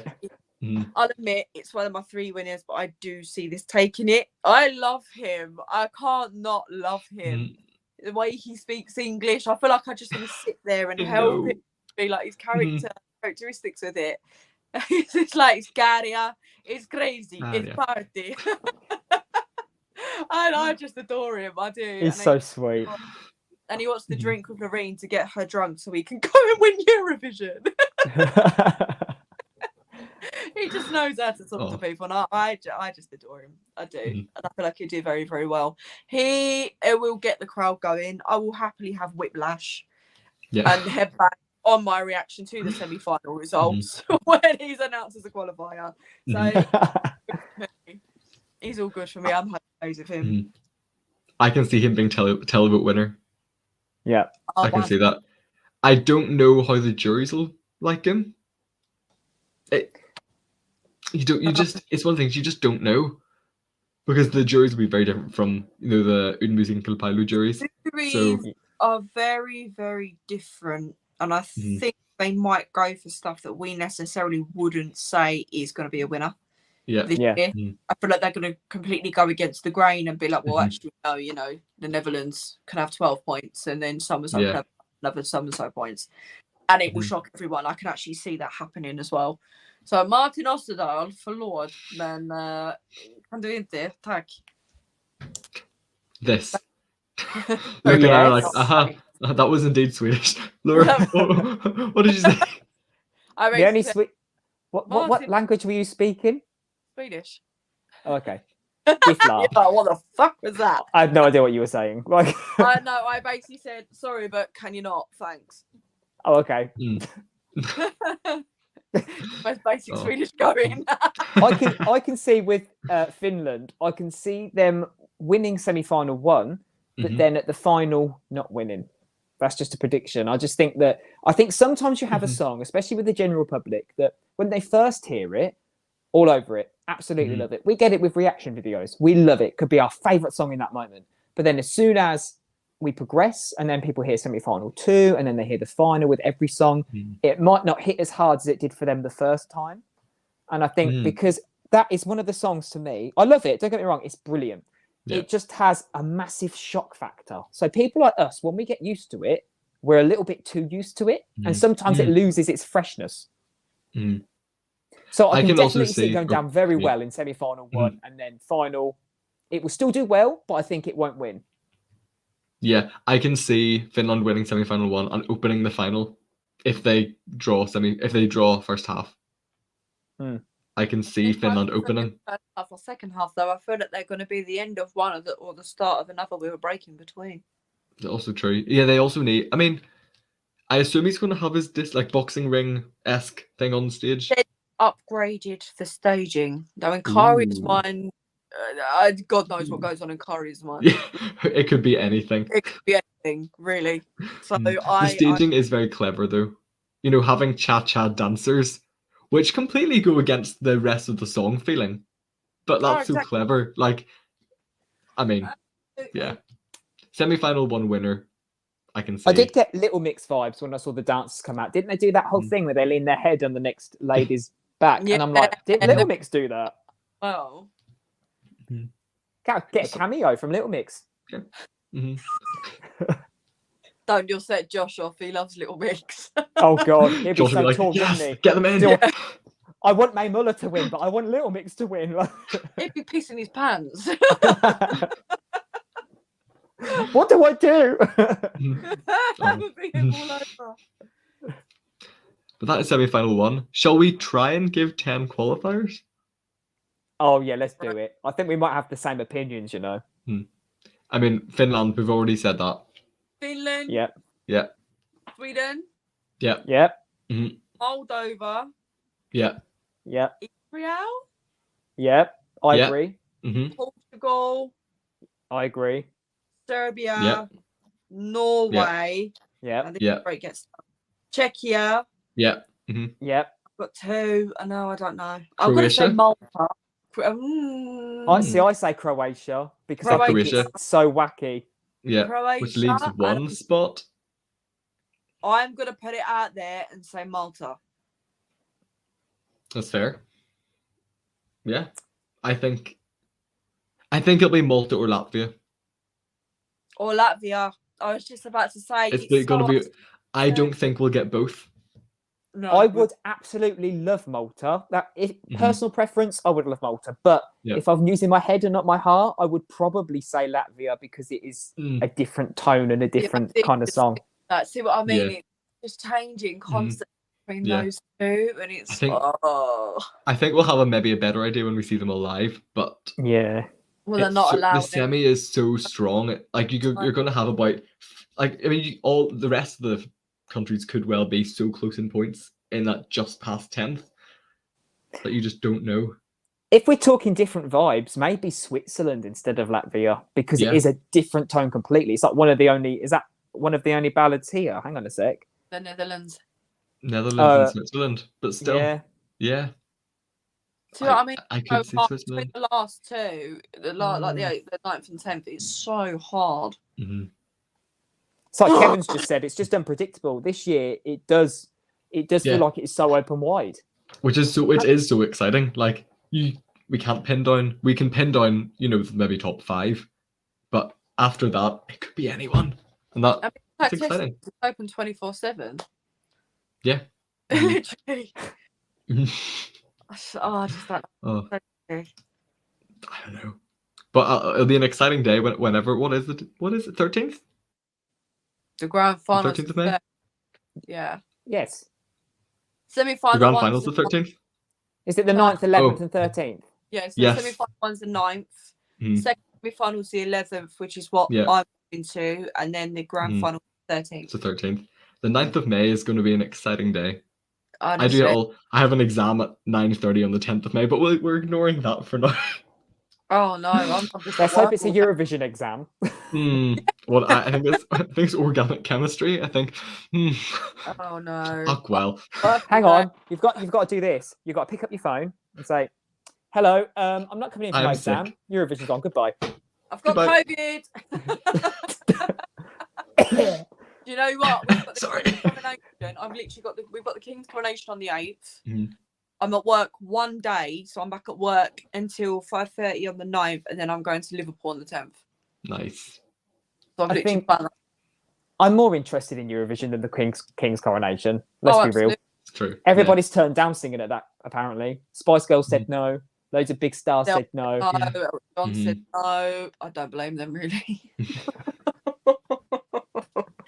It's Eurovision week. I think it's rude of them putting it on the same week. How Exactly. dare Yeah. they? Yeah. I thought they knew what was there as well. Oh, hang on. This is good for the public, isn't it? If people are going to be coming to the UK anyway for Eurovision, they're thinking, let's just throw the coronation in there as well. Let's get everybody here. Let's That's let's true. bring in some money. Like, The fact that near enough everyone said no literally goes to show what's more important. Eurovision. Absolutely. So true. Shall we do a very quick run through semi-final 2? Yeah. Yeah. How's We'll see quick's how- quick? Because haven't you got to get up early in the morning? Yeah, I do have to get up early in the morning, but we can go for half an hour. Okay, let's do it. We'll go, right, here we go. There it is. There's semi-final 2, just so everyone can have a quick check. Great. Okay. Denmark opening. This is So, definitely the hardest one because Denmark is great to open because it's good for them, but I don't think it's the most engaging song. I get bored. Mhm. I Yeah. don't get bored. I lose I'll be interest. interested to see how his vocals are live, because I've The heard teeny too boppers will many love it. different things. Yeah, I've heard so many different things Yeah, I know. about this guy's voice. I think Shane, Georgie, she comes up to the coat and Vince when Melfis party, so Melfis weekend. Yeah. He was singing, but he was looking at the ground all the time. Oh, Oh. Yeah, they said he was singing, but he's looking at the ground half the time. And then apparently he was singing. He went to go and sing, went back to the DJ, and then started to sing again. And it was like, that doesn't happen on stage if there's a mic issue thing. I just think there was better choices. I'd rather have had Belgium open. Belgium feels like it could have been the opener, but then I could almost see. I mean, Belgium's in that kind of 5th, 6th, 7th position where there's going to be a break, so it may be a staging thing. Because that's something I always forget when they release the running order is the impact of the staging to moving about things, and usually they're going to have the person with the biggest props, the person with the most complicated props before or after the break, or usually after the break. So that's Cyprus or Iceland, but we'll see.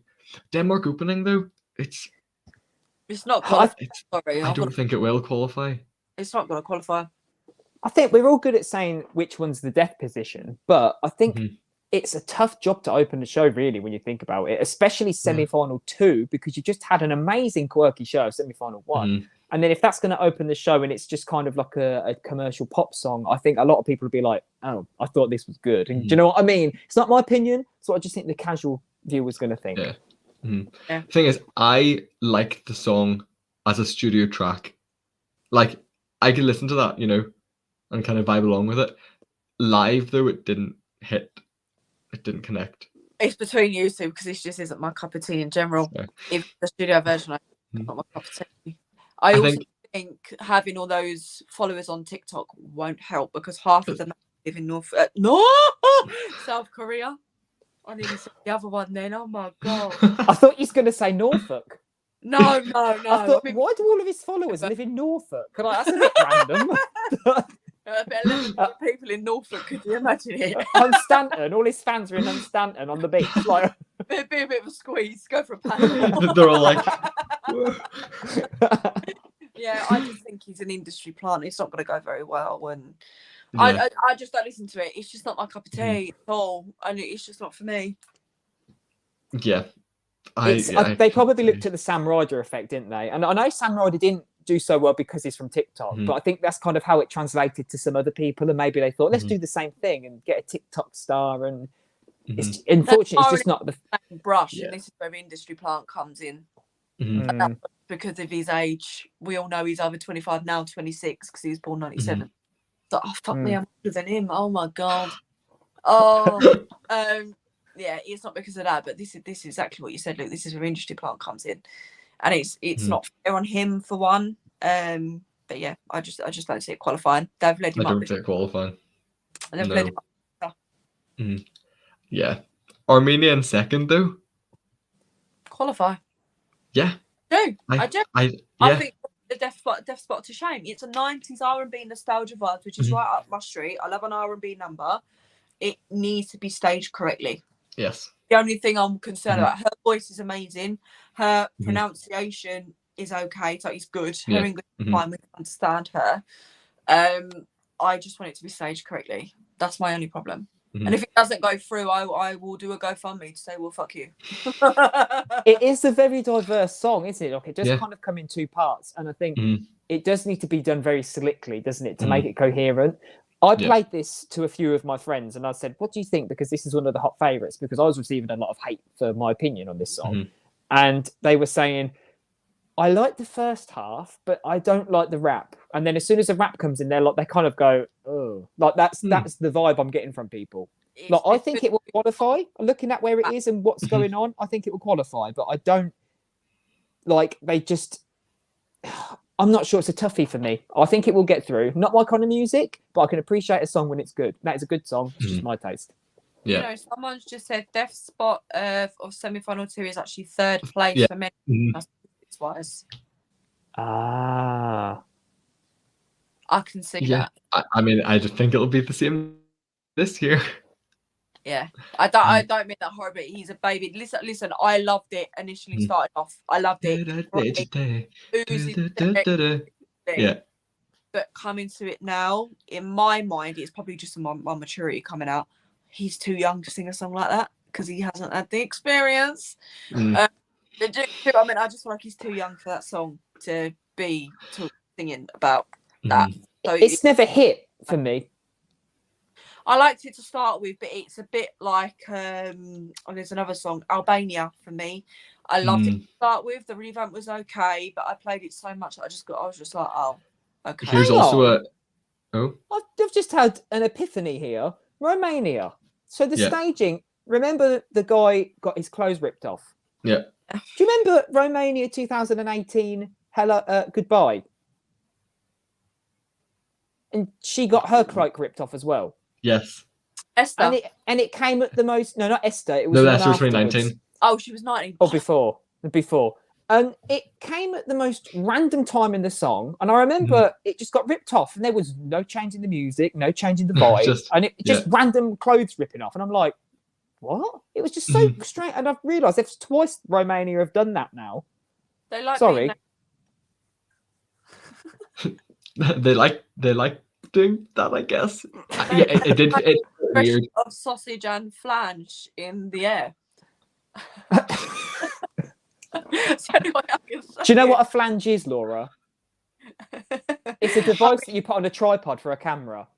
Oh my god! So I can't imagine someone waving their tripod in the air. Like, I mean, I was gonna say something worse, but I thought I better say it politely. But isn't it funny how that's become slang for you know what, the lady garden? Is it Gardener's World? Sorry. Alan Titchmarsh. Okay, moving on. Estonia. Laura's gone at this point. That's it, me. Not me thinking DIY-SOS. Wow. Wow. Okay. Estonia. Estonia. I think this will qualify. Absolutely. Very James Bond. Yeah. And there's always got to be one, and this is the one this year. And I love it. Is it Estonian X Factor she was on? And she done really well? Yeah, I think it was the Estonian X Factor. She done really well. She had a quite good career in Estonia from that. So yeah, I love the piano and its little possessed moment. That captured me, and then her voice as well. It's very, to me, it's very musical theatre trained.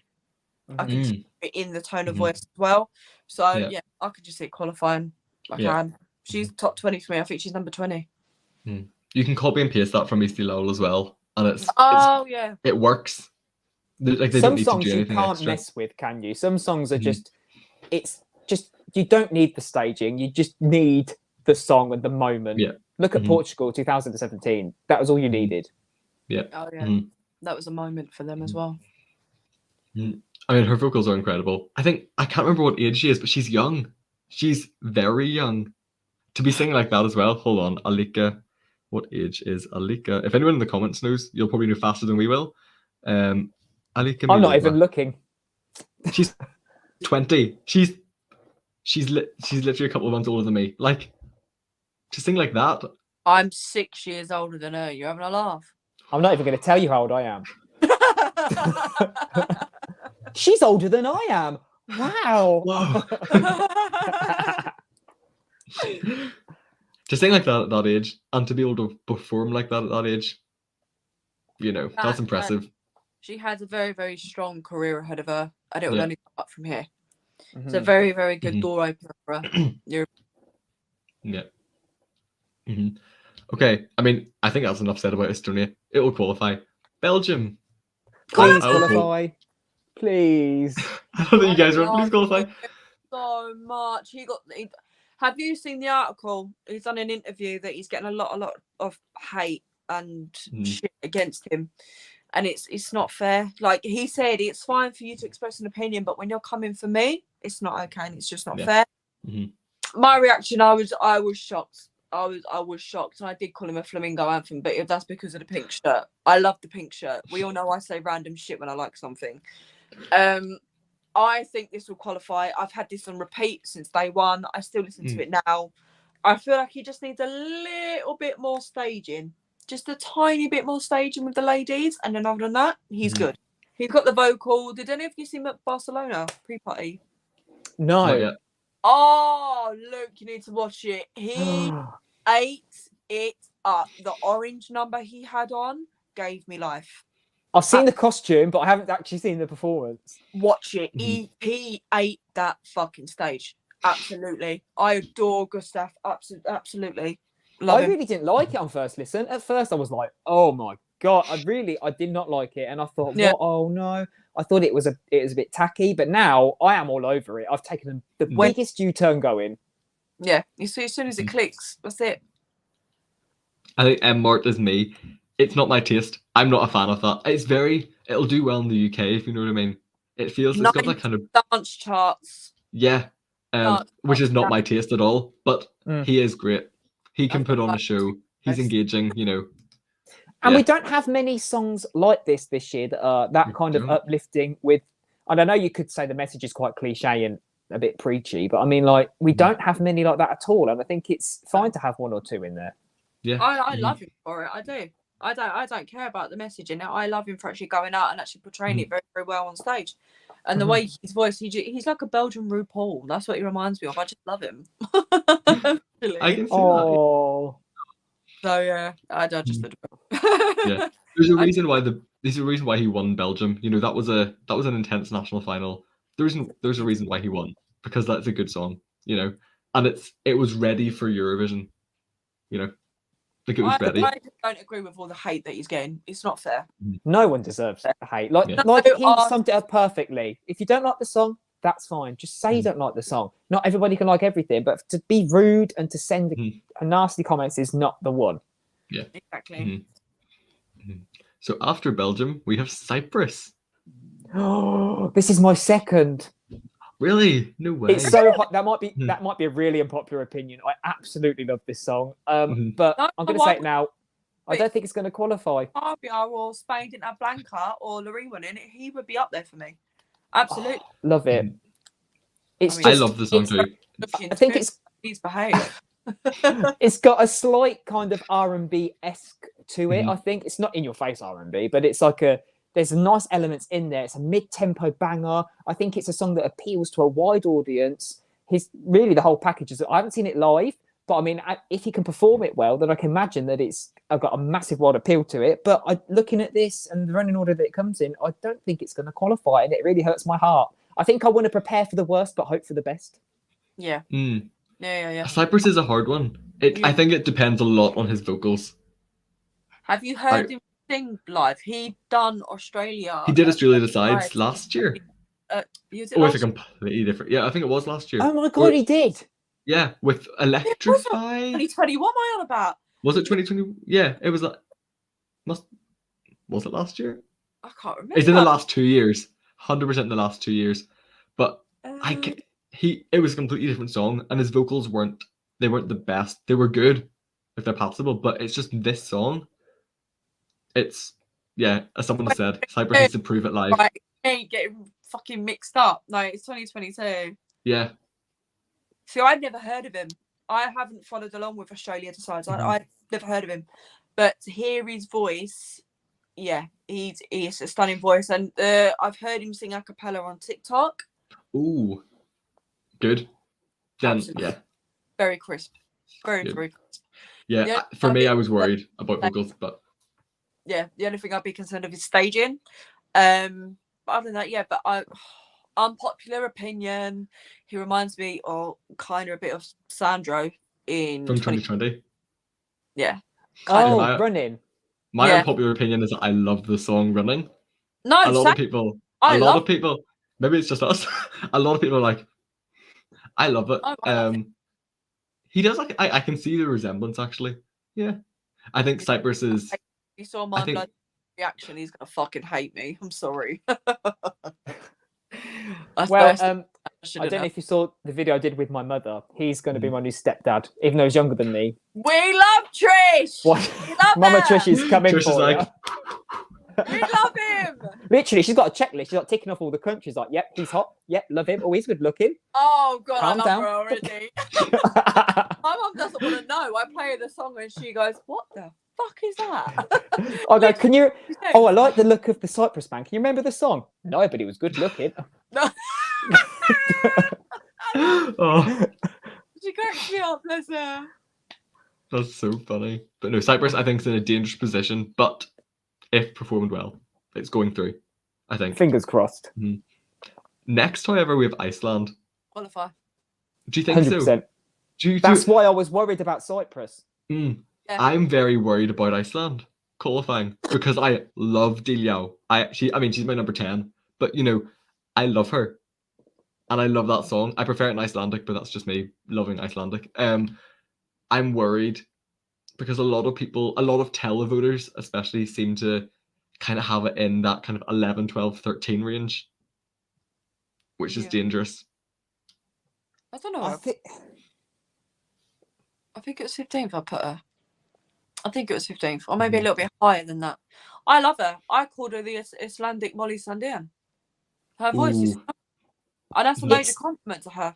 The thing is, it's quite rare to have a song like that where it's an absolute bop, absolute banger, but also show off such an amazing vocal, because a lot of songs don't have that opportunity, do they? And I think it's very current for UK standards for what we've got on the charts over here. I think if this had a bit more knowledge behind it for people who knew who it was and what the song was, it would be all over the charts, I think. You would see her at the Brit Awards. Put it that way. Yeah. She's a newcomer. She would get the award for newcomer. I can see that. So yeah, I think she'll qualify. I just want a little bit more staging. I don't understand her laying on the floor. That's the only thing that confuses me. But other than that, qualify. I think you see the Icelandic lyrics. I haven't fully looked into comparison because obviously it's like a completely different song.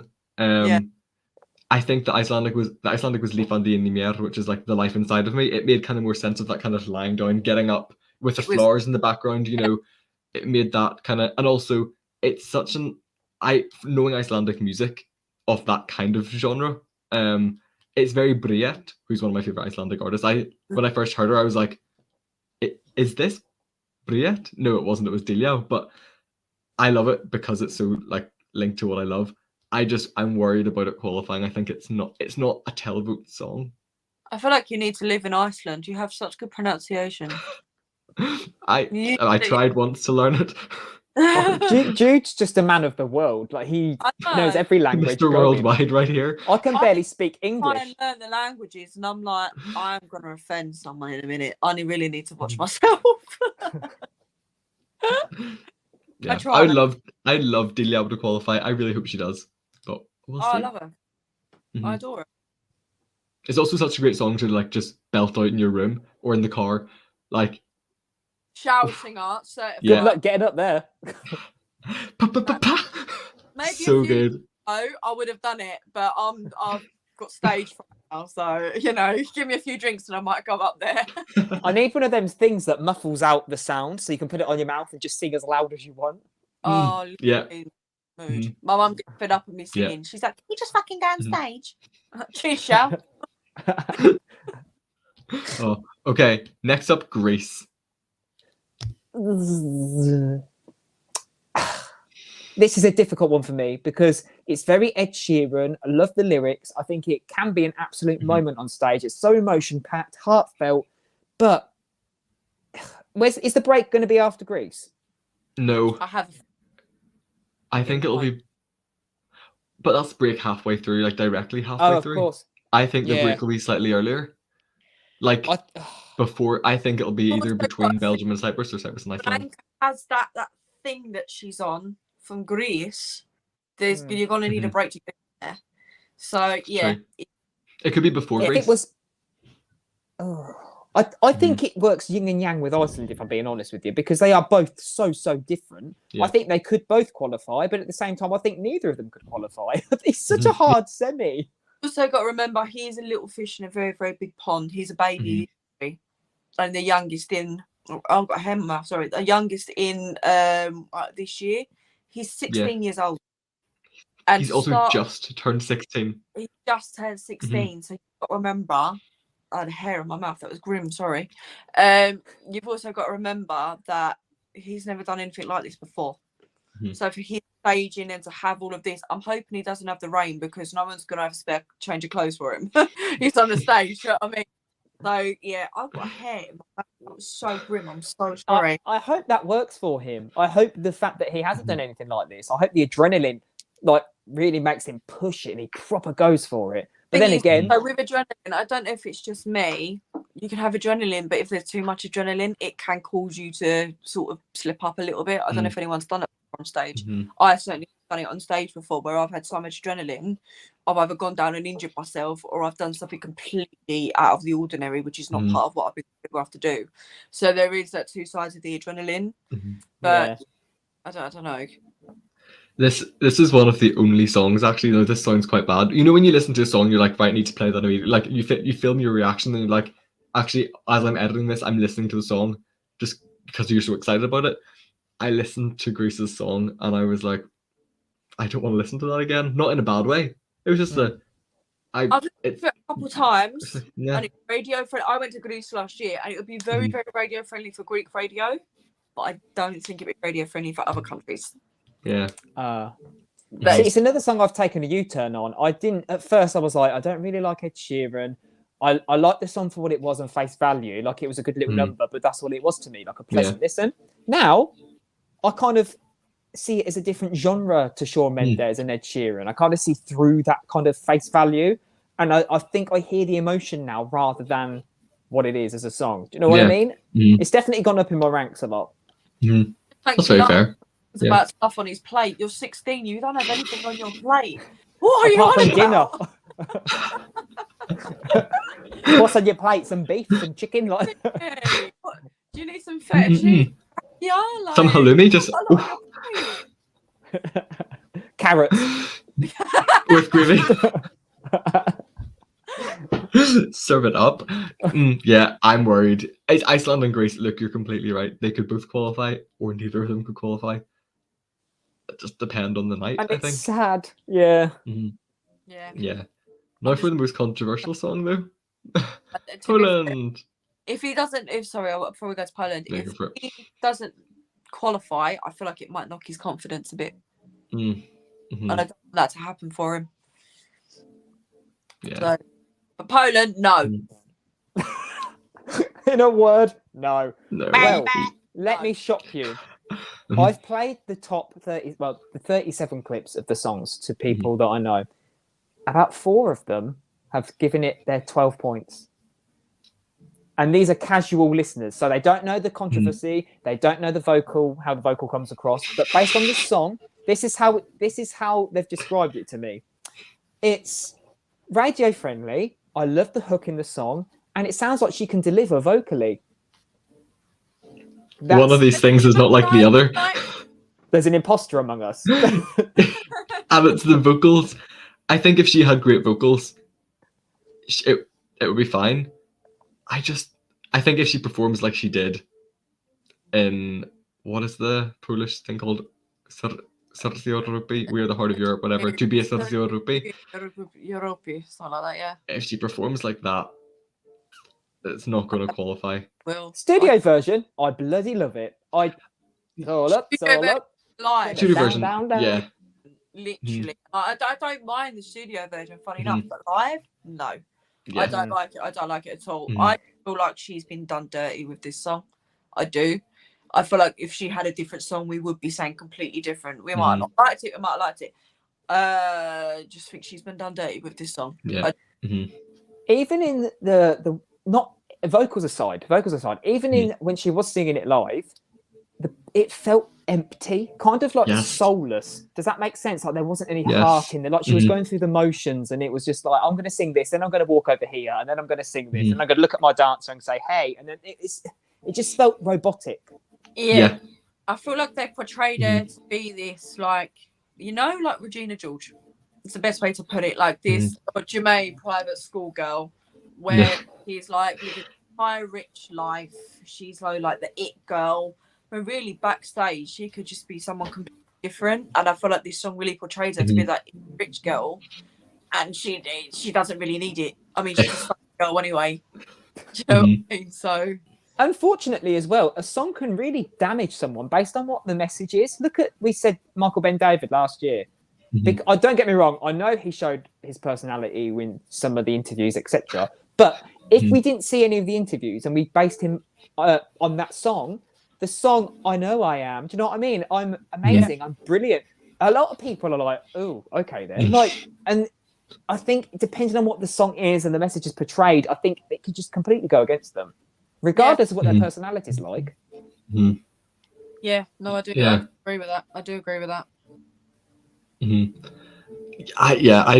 I can't see it qualifying really, unless the vocals are fine. Also, I know no one's going to see this at Eurovision, but I'm just disappointed in Poland, in TGP, in the broadcaster. Yeah. Like, whenever you see the stuff that's coming out about it, like when you hear the stuff, like people are like, this happened, you're like, oh, like, thing is, wise up. Like that, we can only listen to it and be told about it, whether it was stuff like that happened. It's true. That's all on behind cameras. We don't know what TVP like. A few friends of mine have actually been to Poland. Shane from Shane's Eurovision Review has been to Poland. There are actually LGBTQ plus bars in Warsaw and Krakow and Gdansk and everywhere. So for that to be portrayed on TVP, but have those in Poland, there's two sides of a coin. So if Jan was actually selected, he would be my top 10 if I adore the song. And he's a completely different artist to her. But as Jan actually said to Shane, Georgie, I think Paco or Vince, he actually listens to songs that Blanca's singing or songs and listens to stuff like that. So do you see what I mean? There's two sides to that coin. For someone to come second place and still stuff like that. I mean, I'm not really. I don't want to be horrible, but I'm sick to death of hearing about it. I was all for like. I was all for TVP are wrong, TVP da, and to hear about it at first. Now I'm like, okay, like I get it. Like, okay, they've done a wrong and next year could be different. Do you know what I mean? And I understand the Polish people. I do. I work with Polish people, and they were very, very, very upset with the outcome. And I get it. But for having it go on for so long, there's only so much you can say and so much you can do. And that is literally it.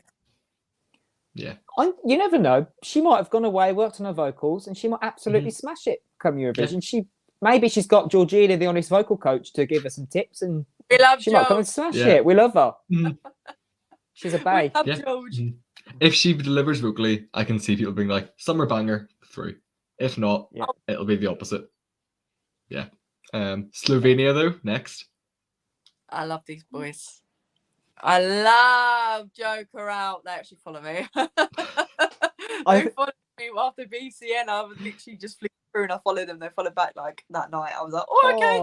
I was like, when you're looking at the bands this year and how many that we have got, I think these guys are in a different league.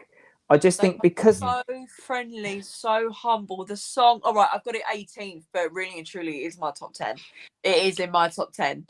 I love the song. I love them. They're so friendly, so lovely. I feel like it's one you can actually listen to over and over and over, and it's just very different for Slovenia. Mhm. I'm so used to hearing them have a ballad. So for them to have like an indie sort of kind of 70s, I guess you could say, band, absolute serve for me. I love them. it's that funk guitar. I love the funk. Come on, James Brown, you gotta do. It's for me as well. Like that's not the sort of song I usually enjoy. Their charisma, though. I mean, also I do like the song. I think it is. That there's the funk elements in there. It's not. It wouldn't be your It's not a go-to. rock song. It's not. It wouldn't be my go-to. But have I been listening to that since it was released? Yes. Is it? It's not up there. It's currently approximately. I don't have a complete list. It's like 18th, 19th, but still, like it's good. And I think it could be a creeper. I think it's one that it could have 1 or 2 points every here and there, and I think it could surprise a lot of people. Absolutely. I feel like they'd be so grateful with those couple of though. They just wouldn't care. Yeah, They they'll be like, last time. I'm so excited to see them at LEP. I really am. I'm just like, you know what? I'll drink with you in it. I actually put on their poster. They see you in London. They was like, see you, Icon. I was like, oh, stop it. They're talking about me. Me? I'm just a blonde bird from London. Really? I work a 9 to 5. As someone, I think just Josh said, their definition of a live band. Yeah, they know how to perform together. They've got that song that they wrote. And they know what to do with it. It's going to be incredible. I feel like someone just said, what a disappointment in Barcelona. That wasn't their fault. That was a mic issue. That wasn't their fault. They were also, you think these artists have back-to-back pre-parties and interviews. When you're in their shoes, you don't know what sleep is. Like Luke Black said at the Melfest pre-party, he hadn't slept for 3 days. So you will have exhaustion there. So for them to just get up and perform, I'll happily stick up for these boys. They know what they're doing. To have that exhaustion from performing is completely understandable. So hats off to them. They're going to qualify. If they don't, I will riot. And also, we need to remember their first ever live performance, in Slovenia. Incredible. Yeah. Like, what a way to announce that song. It was so good. And also, I see there's loads of people who are into that kind of music who have it first. Like, if you like that kind of music, it's such a quality song that people like first. And even for people that don't like that kind of music, like myself, it's great. Like, it's one of those songs it just feels wholesome. It feels fun. Yeah, you can't. I feel like no one's got it low, or no one's got it very low. Everyone enjoys it. Whoever's got it low was either high or drunk. Yeah, as Luke said, a creeper. Like I feel like it's very much in the range of like 3 to 4, maybe 2-4 points, but from everyone, and that just left hand side. I can see it. Absolutely, best result. And that's what makes it exciting, because it's one of those where all of a sudden you're looking at the 10s, the 12s, and the 8s, and all of a sudden when all of the juries are revealed and you have a look on that left hand side, you're like, where did Slovenia come from? How are they 10th? You're like, they're 10th all of a sudden. Yeah. Literally. I can see it happening.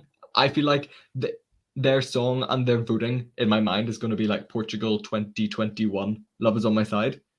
Yes. Where all of a sudden they were just up there and you're like, what? I never liked that one to start with, but then when it clicked with me, I was like, as soon as he started singing, I was like, oh my God. It's one of those songs you're like, tune. Like, love my ex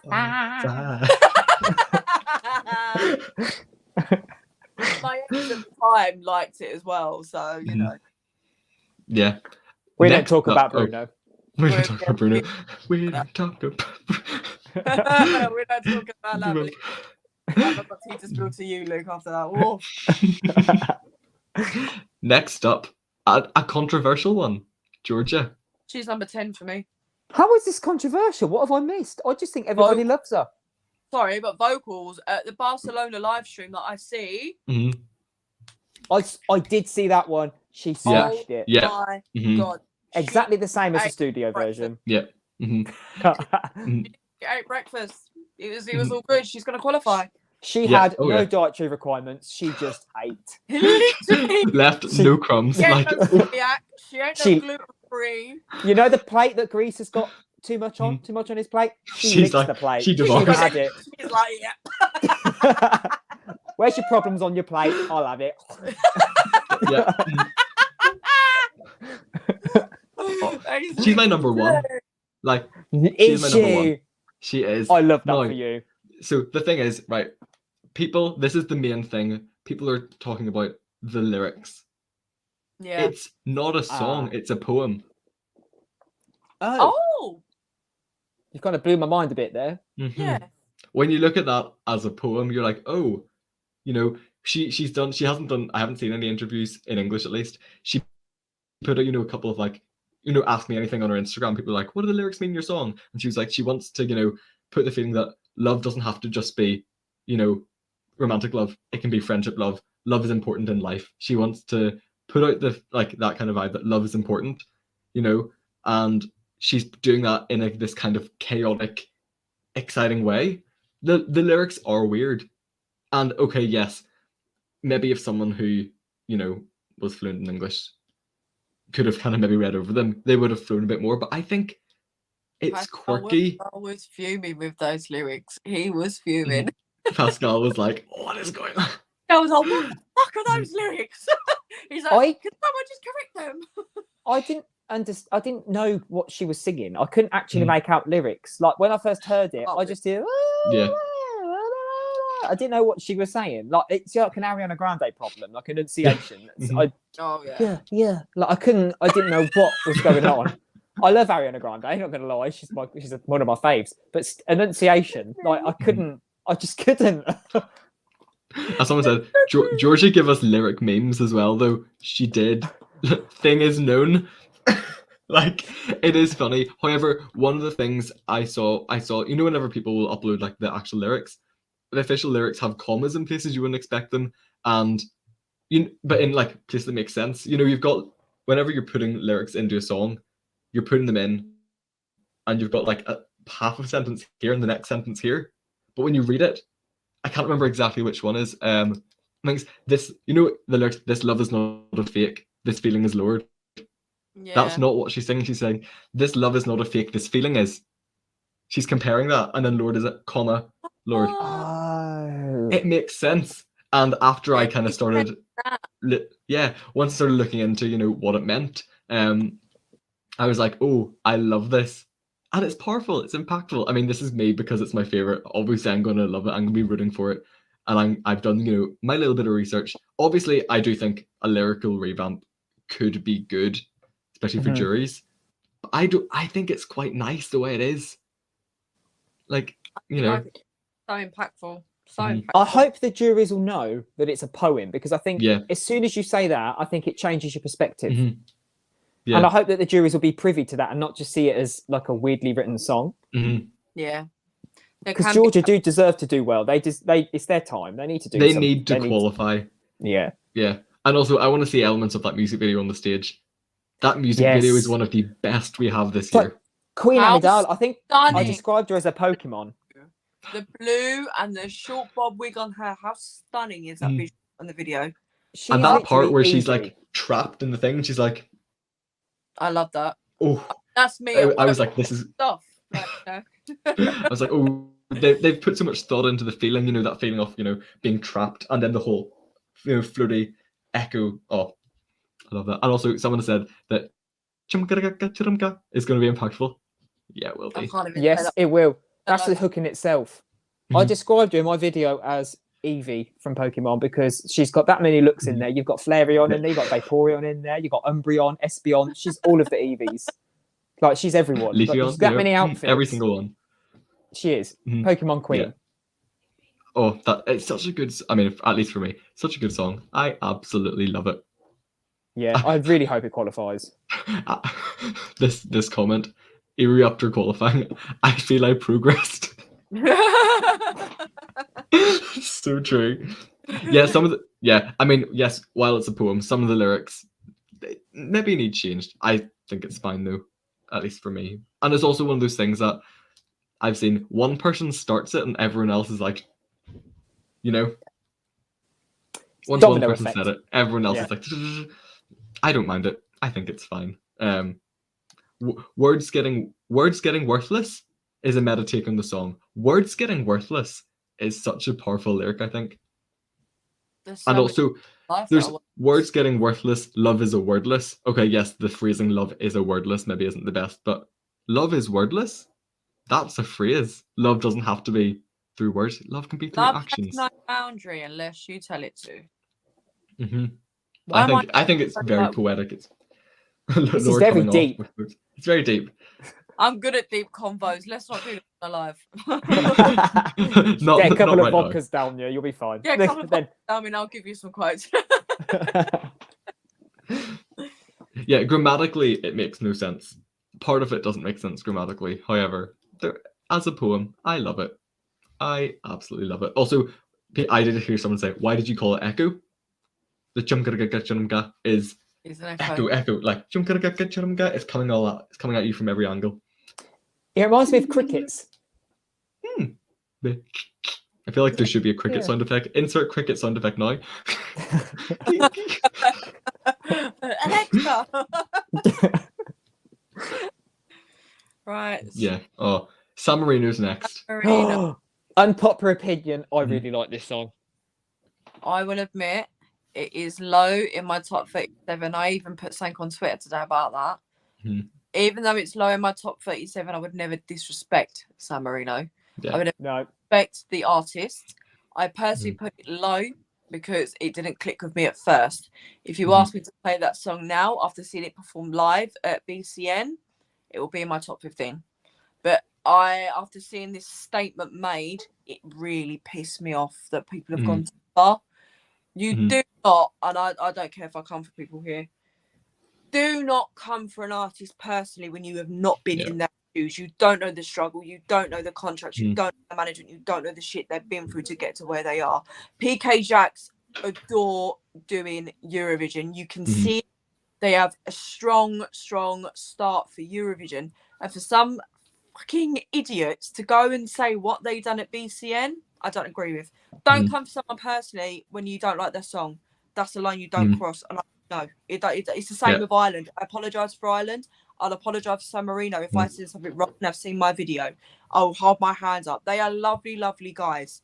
Even Joe Corral made a statement to say that this is a fucked up thing that's happened, and it pissed me. It angers me because that's something you don't do. There's a line between personal and song. If you don't like the song, you like them personally. If you don't like them personally, you don't like the song. Completely up to you, but you don't come for them in the DMs and say they're this, that, and the other for who they are for their artistry. Wrong. You're so right.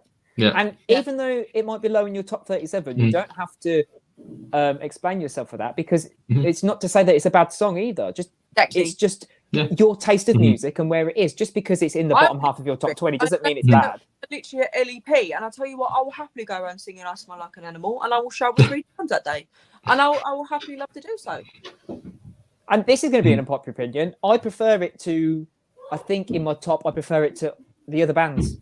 I think it's even above Slovenia. I think because it's just, to me, it took me in more. I just like the hook. They remind me of a more put together Maroon 5. Maroon 5 have kind of gone through this phase and they've kind of gone around the gardens a bit, and they've changed their sounds. They don't really have an identity. Whereas I feel like this group do, and I feel like with the something they've got, that is quite a unique sound, in my opinion. Just saying, I think it's quite unique. I like it. They remind me of Franz Ferdinand. Oh yes, really. Yes. Franz Ferdinand. As soon as I heard it, my initial reaction, I was like, "Oh my god, it's a San Marinese Franz Ferdinand! Like, what's going on?" And I did like it from that. And the lead singer has a lot of charisma. Yeah, all in his eyes as well. He knows how to connect people through his eyes, and it's a very good. I would also like his whole wardrobe, because his shirt and jacket combo. Barcelona. I didn't see that one. I'm just talking about the music that I saw from the first reaction. Watch his outfit in Barcelona. You will want it. You will want it. Because I wanted it. I can't even clothing, but you will want it. Yes, I'm so excited. Honestly, serve. Yeah, I don't like the song, but they're an established band, and but however, qualifying, I don't think so. I think that's just. I agree. I wouldn't say. I don't know. I don't know. I wouldn't like to say. I'd like to see it. I would. I think it'd be a bit different in the final from all the powerhouses. But I do also see it swaying towards a non-qualifier. I just wouldn't want them to be disheartened by all the shit they get. And if they don't not qualify, I don't want them to be disheartened by it. No. They deserve to be the viral act this year. You know, like Rosalind before. Absolutely. Let's do it. Seeing Rosalind live, by the way, it was so good. Oh, yeah, you saw it, Julie. So good. Yeah. Oh, it was like the entire crowd were like, "Stop it!" Oh, that was a moment. That's a moment, literally. Oh, legend. It was so good. After San Marino, we have Austria. Po. I mean, we're not talking about the Teletubbies either. We're not talking about the dead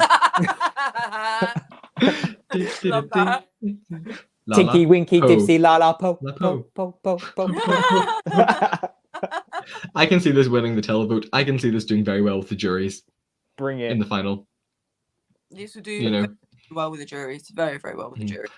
I can't remember who said it. I saw it posted somewhere. Someone said, when you look at who's in juries, it's people who are in the music industry. It's people who are getting their 0.003. Yep. They know what's up. I hope they understand the song. I hope it's not wasted on them. I got it straight away. I got it straight away. I was like, this is a critique on the music industry. Yeah. Through a banger. Like, we filmed it for Eurovision Tea last night. There was a couple of people that know. And when I explained it in the way that I saw it in the industry, they were quite surprised. They were like, "Oh my God, thank you for saying it to me." Because now I actually see it in a different way. So when you listen to it again and see it in that way, you're like, yeah, it's a joke entry towards the music industry. And it's very, very clever. So hats off to them for doing that. Something I hope they can sing live. I think they can, from what I remember. I've heard a couple of things from them. They seem like they're hilarious people together. Like, they're so funny together. And they can sing. In Pesmazan Eurovision, I think it was 2020. I think it's one of the 20s. She was Pesmazan Eurovision, so she can sing. Yeah, absolutely. They remind me of the two comedians who used to host Bake Off. Mel and Sue. That's them. Yes. Yeah. They could pick up they. Like them at Eurovision. Also, here's a little side note. Alison Hammond's hosting Bake Off this year. Oh, I love Alison Hammond. You're right, mate. That's making up for her not hosting Eurovision. You're right, mate. I love her. It's her laugh that gets me. I love Alison Hammond so much. I want to meet her. Yeah. Like, we can speak to existence. We are meeting Alison Hammond. I will miss her not hosting Eurovision because that would have been hilarious. But you know what? The hosts are great as well. God. The hosts are great. Imagine people not understanding what she's saying with all of her colloquialisms. Like, we're like, she'd just be so down to earth and so common with all of these, like, "You're up, Bab, so give us your votes then." Then the people be like,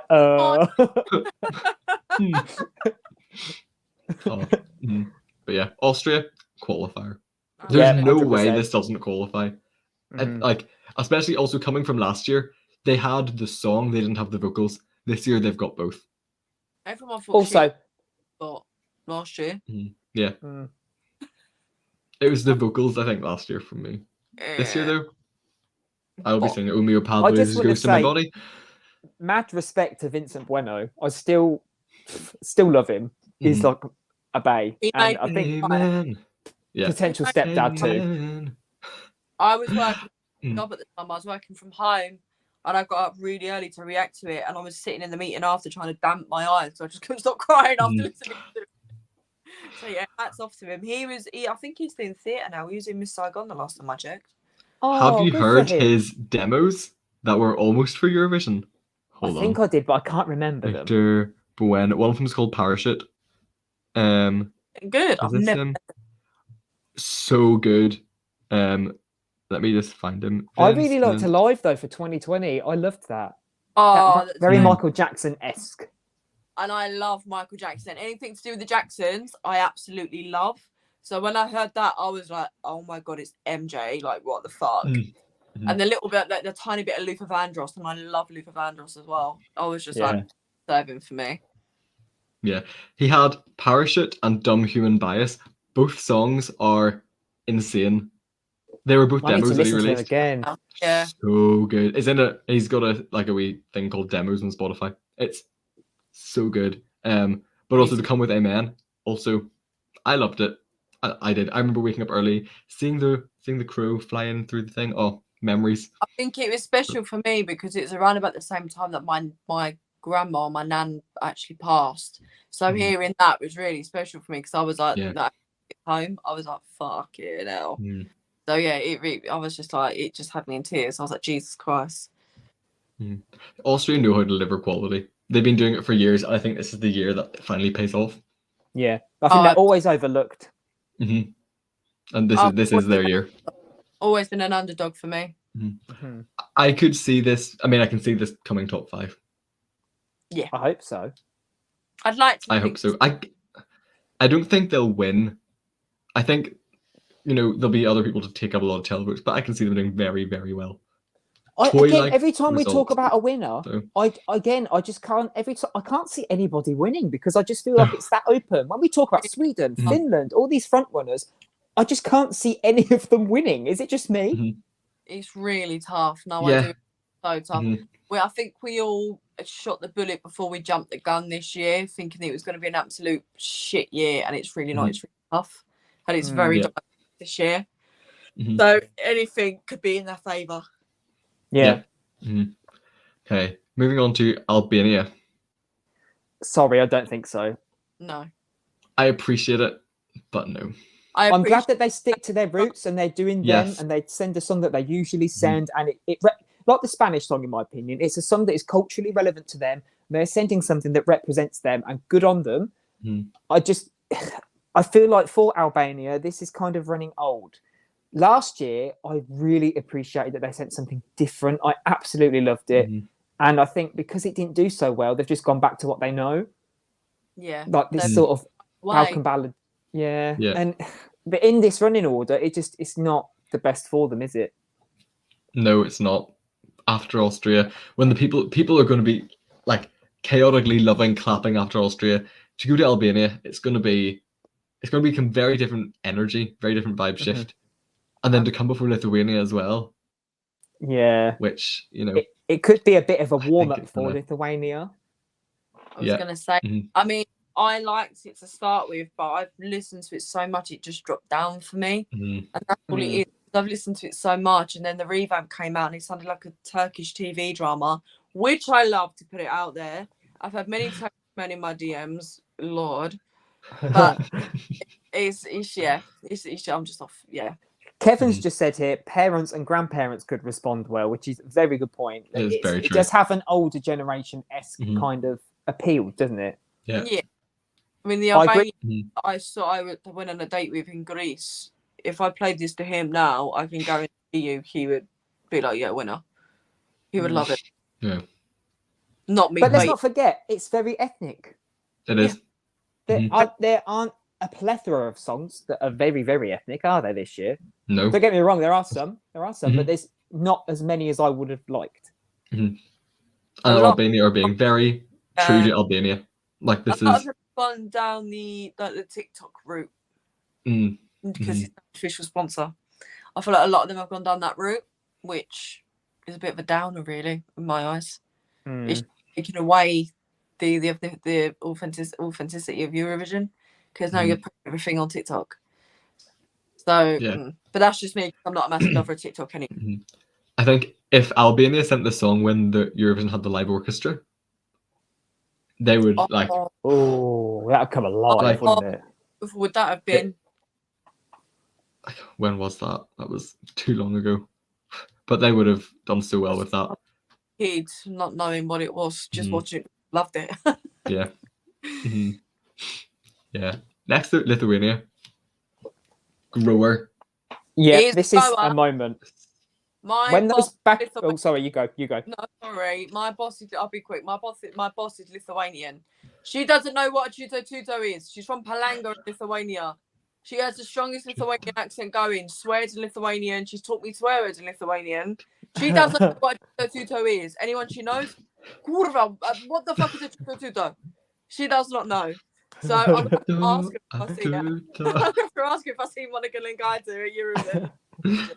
But it's a lovely song. Mhm. It's a lovely, Yeah. lovely song, and it's staged very, very well. It's very Yeah. gospel, Mhm.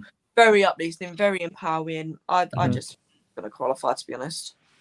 I Yeah. think to me, we're just talking about ethnic, and I think this is a perfect blend for me of your Western kind of ballad song, power ballad, and then you've got this lovely little ethnic element in there. Mhm. And then when those backing vocals come in and they really play on that hook, it's just a recipe for success. And I think it could surprise a lot of people. I think it will do quite well. Mhm. I And get also you. I love it. Monica's got stage presence. She's got experience. You know, she's been to Eurovision before. Was it 2015 with Mhm. with Vidas? I That can't guy. remember who she was with. Yeah, she's with that guy. She's with that guy. You're so right. You know, she's got the stage performance. She's got the incredible vocals. Like those vocals are insane. All of her little melismatic, like stay, all of that is so good. It's a bit, especially in every chorus, to have that big power note. That's a big ask. Yeah. And she And she hits just it each stays time. Yeah. I absolutely love that song. Like it's She one of the hits it songs better that than Mike Tyson hits it. Do you know what I mean? Like Yeah. each time. So good. I would love to see that they're going to qualify. I think they might. I hope they do. Mhm. And coming in, finally, it's Australia. They actually follow me on Instagram. They're so lovely. I love Voyager. Even my mum knows who Voyager is. I was saying to her the other day, I was like, Mum, do you know who Voyager is? She was like, yeah, why? She said they've had a couple of hits in the UK. I was like, you do know they're doing Eurovision, don't you? She went, fuck off, what? Oh, fuck off, what? I went, yeah, they're doing Eurovision. I'm obviously gonna go and see them because I'm going to see the preview. She was like, oh my god, I love Voyager. So I mean, I love this song anyway.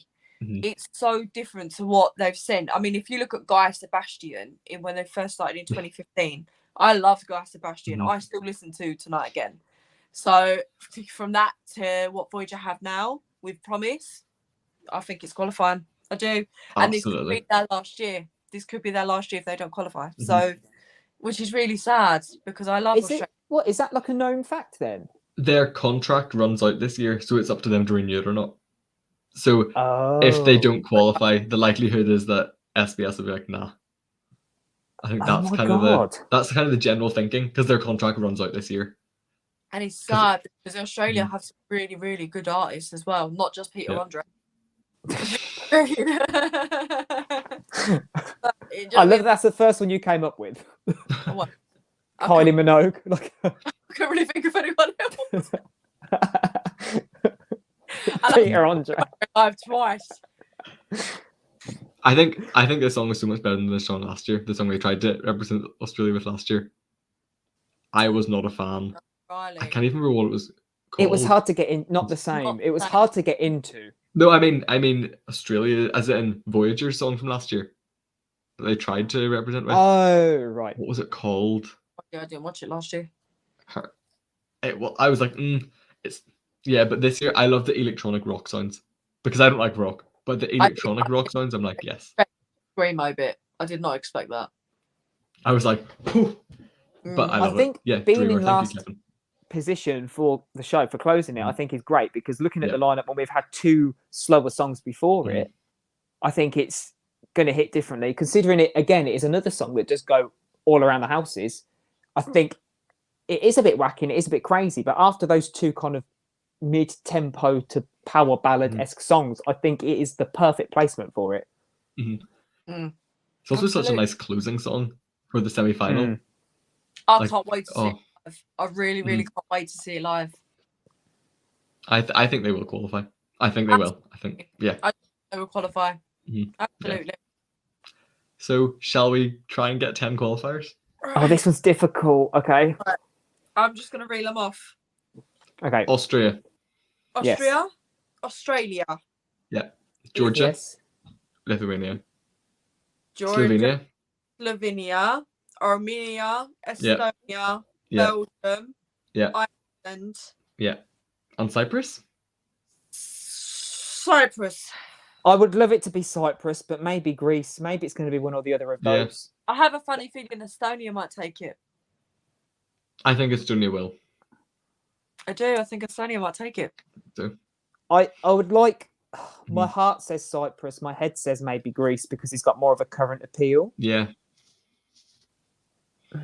But no, I It's a think I tough agree. I one. think Estonia will take it. I think Yeah. that is a moment. And Mm. actually, now thinking about it, we've gone back to Estonia. Do you think Estonia and Lithuania might be one or the other? Ooh. Yeah. Oh, they could be. I don't want them to be. I want them both. No, They I would could love them both because we I need don't more songs mind like going that. Wrong, but if push came to shove, it will be one or the other. Because I'm getting that vibe with Cyprus and Greece, and now Estonia and Lithuania. Yeah. It's a Baltic thing, isn't it? You just never know. I just checked my top. I have them beside each other in my top. And Literally. well, sound wise, maybe Slovenia and San Marino, one or the other. Do you know what I mean? Because they are quite similar pairings, aren't they? Yeah. I know I that think the I music's still like the vibe. I can see Slovenia. Slovenia's getting it. I can see Slovenia qualifying easily. I can't see San Marino qualifying easily. over San Marino, but at the same time, I do think San Marino deserve a chance. Yeah. And they could knock Voyager off that. Oh, okay. Ooh. Yeah, I didn't even put Australia in with the likes of San Marino and Slovenia. Don't know why. They didn't even enter my mind as the same. Pops into my head now, but I can see that happening between Voyager and San Marino. Yeah. Or it comes down to those tricky moments. It's going to be an interesting night again. I mean, semi-final 1 is going to be powerhouse, and then shock and non-qualifier. Semi-final 2 is going to be we have no idea who's going to qualify, and we're going to be surprised every time. I've got a ticket with Faith, a friend of mine. She had a ticket, so I just took it. So I'm going with her. I will film it and I will send it to you both. You can see from what I'm seeing, not just what's on a TV. TV. Because when you see it live, it could be completely different, which I'm hoping so for some acts. So I will send you stuff and let you know. And I will try and get other opinions from others as well that are there. Because I'm going with Mikhail and Faith. Another friend of mine, Dan Slater's going. So there's quite a few people knew she's going to that one. Ozzy's going to that one. I see Dan on Twitter all the time. He is like the male version of you. He literally is. And he doesn't live far from me either. I don't know. I didn't know who he was. And then he messaged me. He's like, I've seen your videos. You're bloody hilarious. I'm like, oh my God, you live near me. Oh my So I will be with them. But I will definitely let you know and see, so you get to see it firsthand what it's like as well. Because it's just Russian roulette semi-final 2. Yeah, it really is. It really is. I'm reading the comments. I see some German. I was vibing along with it. Not many people can read or can speak German. So true, Mart. Josh said, I can see Australia winning the semi and then doing a Norway 2018 and finishing like 15th in the final. That's but true. It has got such a good position that it could just do that. Yeah. Hi, Josh, by the way. I could see that actually. You do forget that's how you write a song won the semi. I always forget that. That's how you write a song. Step 1, believe in it and sing it all day long. Step 2, roll with it. That's how you write a song. That's how you write a song. That's what May Muller did. And then she wrote, I wrote a song. And you know what? It's a banger. It's a banger. Instead, I wrote a song. Tune. She was ill at BN. She was ill at the Barcelona pre-party. She was so ill. And yet she still performed well. For anyone in the comments that is saying that it's an excuse, go and perform in her shoes. I'd love to be on stage when you perform and then me do exactly the same to you for what you're doing to her, because it's not easy. Yeah. We've all done it. We've all been there. I've had tonsillitis and sang. I've had tonsillitis and literally danced on ripped, torn muscles. So for you to go and make that judgment, try and be in their shoes and then come back to us, literally, because it just pisses me off. Also, we all know what issues the sound at Barcelona party had. Exactly. Apparently, she had she had a mic issue as well. Sounds like everybody did. Yeah. It was awful. I mean, the first 10 minutes, there was an artist from 1993. They cut her off halfway through, then kicked her off the stage. Yeah, so that's how you knew where it was going to go. So yeah. Oh, I actually need to watch Barcelona Eurovision party like now. That's my night activity. However, we've been going on for 2.5 hours, guys. I know. Oh my God. We have had a thorough look at the semi-finals. So, I mean, I'm going to have to cut this off because I need to I've wake got up very early work tomorrow tomorrow. I morning. said to my mum I'll be down in an hour. I know, literally, I need to be like, sleep time. This has been great. Thank you all in the comments for joining us. Thank you for the very consistent 70 odd people that have been here. That's a lot. Thank We you. got some All fans. legends. Thank you for just everyone for being here, commenting along. Thank you, Luke and Laura, for giving up your time to come on here. Oh, This has been so thank much you. fun. Like, You're right. and also for dealing with my very last minuteness. I Oh, don't messaged worry. Laura. I messaged Laura and said, I want to do a live stream. And then I messaged Luke being like, do you want to do a live stream? And today we confirmed it like literally about an hour ago. Or no, well at this point like 3 or 4 hours ago. It's like, it's today. I did message Jude because I was like, it was on my mind all week, and I was like, Monday 7:30. Right, I've definitely got this with Jude. Then I messaged him. I was like, are we actually doing it today? I can't actually remember. But I'm like, haven't prepared for it, but yes we are. But yes, thank you all so much. Thank you, especially you two, for coming on. Thank you for this. Thank It's you. been great. Thank you for all the commenters. This has been great. So I guess it's time for the classic outro. Thank you all so much for watching. If you did like this video, don't forget to like, subscribe, leave a comment down below, do all that great stuff. And thank you all so much for watching. And we will see you all again in the next one. Bye. Bye.